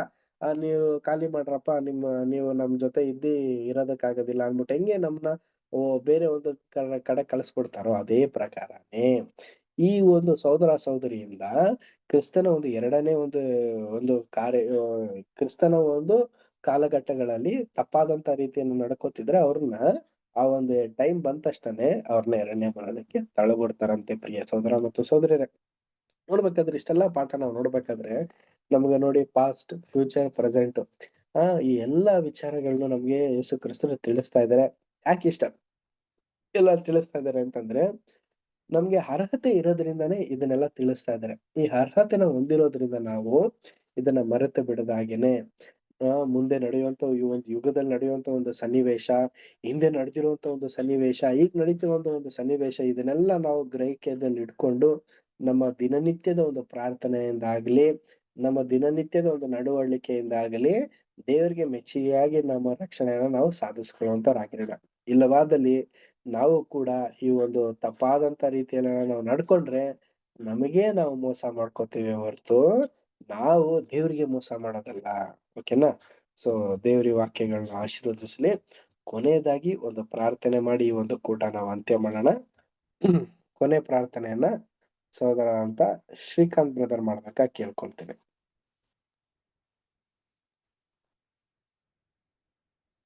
ಬ್ರದರ್ ಪ್ರಾರ್ಥನೆ ಮಾಡ್ತೀನಿ. ಭೂಮಿ ಆಕಾಶವನ್ನು ಉಂಟು ಮಾಡಿದ ನಮ್ಮ ಪರಲೋಕ ತಂದೆ ದೇವ್ರೆ, ಈ ಒಂದು ಸಂಜೆ ವೇಳೆಗಾಗಿ ಸ್ತೋತ್ರಪ್ಪ ತಂದೆ ದೇವ್ರೆ. ಈ ಒಂದು ಆನ್ಲೈನ್ ಕ್ಲಾಸ್ ಮುಖವಾಗಿ ಅನೇಕ ಸತ್ಯವನ್ನು ತಿಳ್ಕೊಳ್ಳುವಂತೆ ದೇವ್ರೆ ನಮಗೆ ಮಾಡಿದ ಸಹಾಯಕ್ಕಾಗಿ ಸ್ತೋತ್ರಪ್ಪ ದೇವ್ರೆ. ನಿಮ್ಮ ಕೃಪೆಯಿಂದ ದೇವ್ರೆ ನಾವು ದಿನ ಧ್ಯಾನಿಸ್ತಾ, ಓದುತ್ತಾ, ತಿಳ್ಕೊಳ್ತಾ, ಇನ್ನು ಹೆಚ್ಚಾಗಿ ಬೆಳೀತಾ ಸಹಾಯ ಮಾಡೋದಕ್ಕಾಗಿ ನಿಮ್ಗೆ ವಂದನೆ ಸಲ್ಲಿಸ್ತೀನಪ್ಪ ತಂದೆ ದೇವ್ರೆ. ಇನ್ನು ಅನೇಕ ವಾಕ್ಯಗಳನ್ನು ಅನೇಕ ಸಹೋದರಿಗಳು ಇನ್ನೂ ತಿಳಿಯಲ್ಪಡಿಸ್ರಿ ಎಂಬುದಾಗಿ ಬೇಡ್ಕೊಳ್ತೀನಪ್ಪ. ಹಾಗೆ ದೇವ್ರೆ ವಾಕ್ಯ ಸ್ವಂತ ಬ್ರದರ್ನ ಆಶ್ರಯಿಸ್ರಿ, ಹಾಗೆ ಅವರ ಕುಟುಂಬಗಳನ್ನ ಆಶ್ರಯಿಸಿ, ಅವರ ಸೇವೆಗಳನ್ನು ಆಶ್ರಯಿಸ್ರಿ. ಅನೇಕ ವಿಷಯದಲ್ಲಿ ಬೆಳೆದು ತಿಳ್ಕೊಂಡು ಅಪ್ಪ ನಿನ್ನ ಚಿತ್ತಾನುಸಾರವಾಗಿ ನಡೆದು ಇನ್ನೂ ಓಟವನ್ನು ಓಡಿ ಮುಗಿಸ್ಲಿಕ್ಕೆ ಪ್ರತಿಯೊಬ್ಬರನ್ನು ಬಲಪಡಿಸ್ರಿ. ಹಾಗೆ ದೇವರಾತ್ಮ ಸಹಾಯವನ್ನು ಎಲ್ಲರಿಗೂ ತಿಳಿಪಡಿಸ್ತಾ, ಹಾಗೆ ಅರ್ಥ ಮಾಡ್ಕೊಳ್ಳುವಂತ ಸಹಾಯ ಮಾಡಿದ ಹಾಗೆ ಸ್ತೋತ್ರ. ಹಾಗೆ ಆನ್ಲೈನ್ ಕ್ಲಾಸ್ ಇರುವಂತ ಎಲ್ಲ ಸಹೋದರ ಬಲಪಡಿಸ್ರಿ. ಅವ್ರು ಮಾಡುವಂತ ಕೆಲಸ ಕಾರ್ಯವನ್ನು ಆಶ್ರಯಿಸ್ರಿ. ಅವ್ರಿಗೆ ನೆಮ್ಮದಿ ಸಮಾಧಾನವನ್ನು ಹಾಗೆ ತಾಳ್ಮೆ ಸಮಾಧಾನ ನೀಡ್ರಿ ಎಂಬುದಾಗಿ ಬೇಡ್ಕೊಳ್ತೇವಪ್ಪ. ಇಲ್ಲಿವರೆಗೂ ತಾಳ್ಮೆಯಿಂದ ಕೇಳಿ ನಡೆದು ನಿನ್ನ ಕೃಪೆಯಿಂದ ನಡೆಸಕ್ಕಾಗಿ ಸ್ತೋತ್ರ. ಈ ಚಿಕ್ಕ ಪ್ರಾರ್ಥನೆ ನಮ್ಮ ರಕ್ಷಕನಾದ ಯೇಸುವಿನ ಹೆಸರಲ್ಲಿ ತಂದೆ, amen. Amen. Thank you brother. Thank you brother. ಎಲ್ಲ ಥ್ಯಾಂಕ್ ಯು.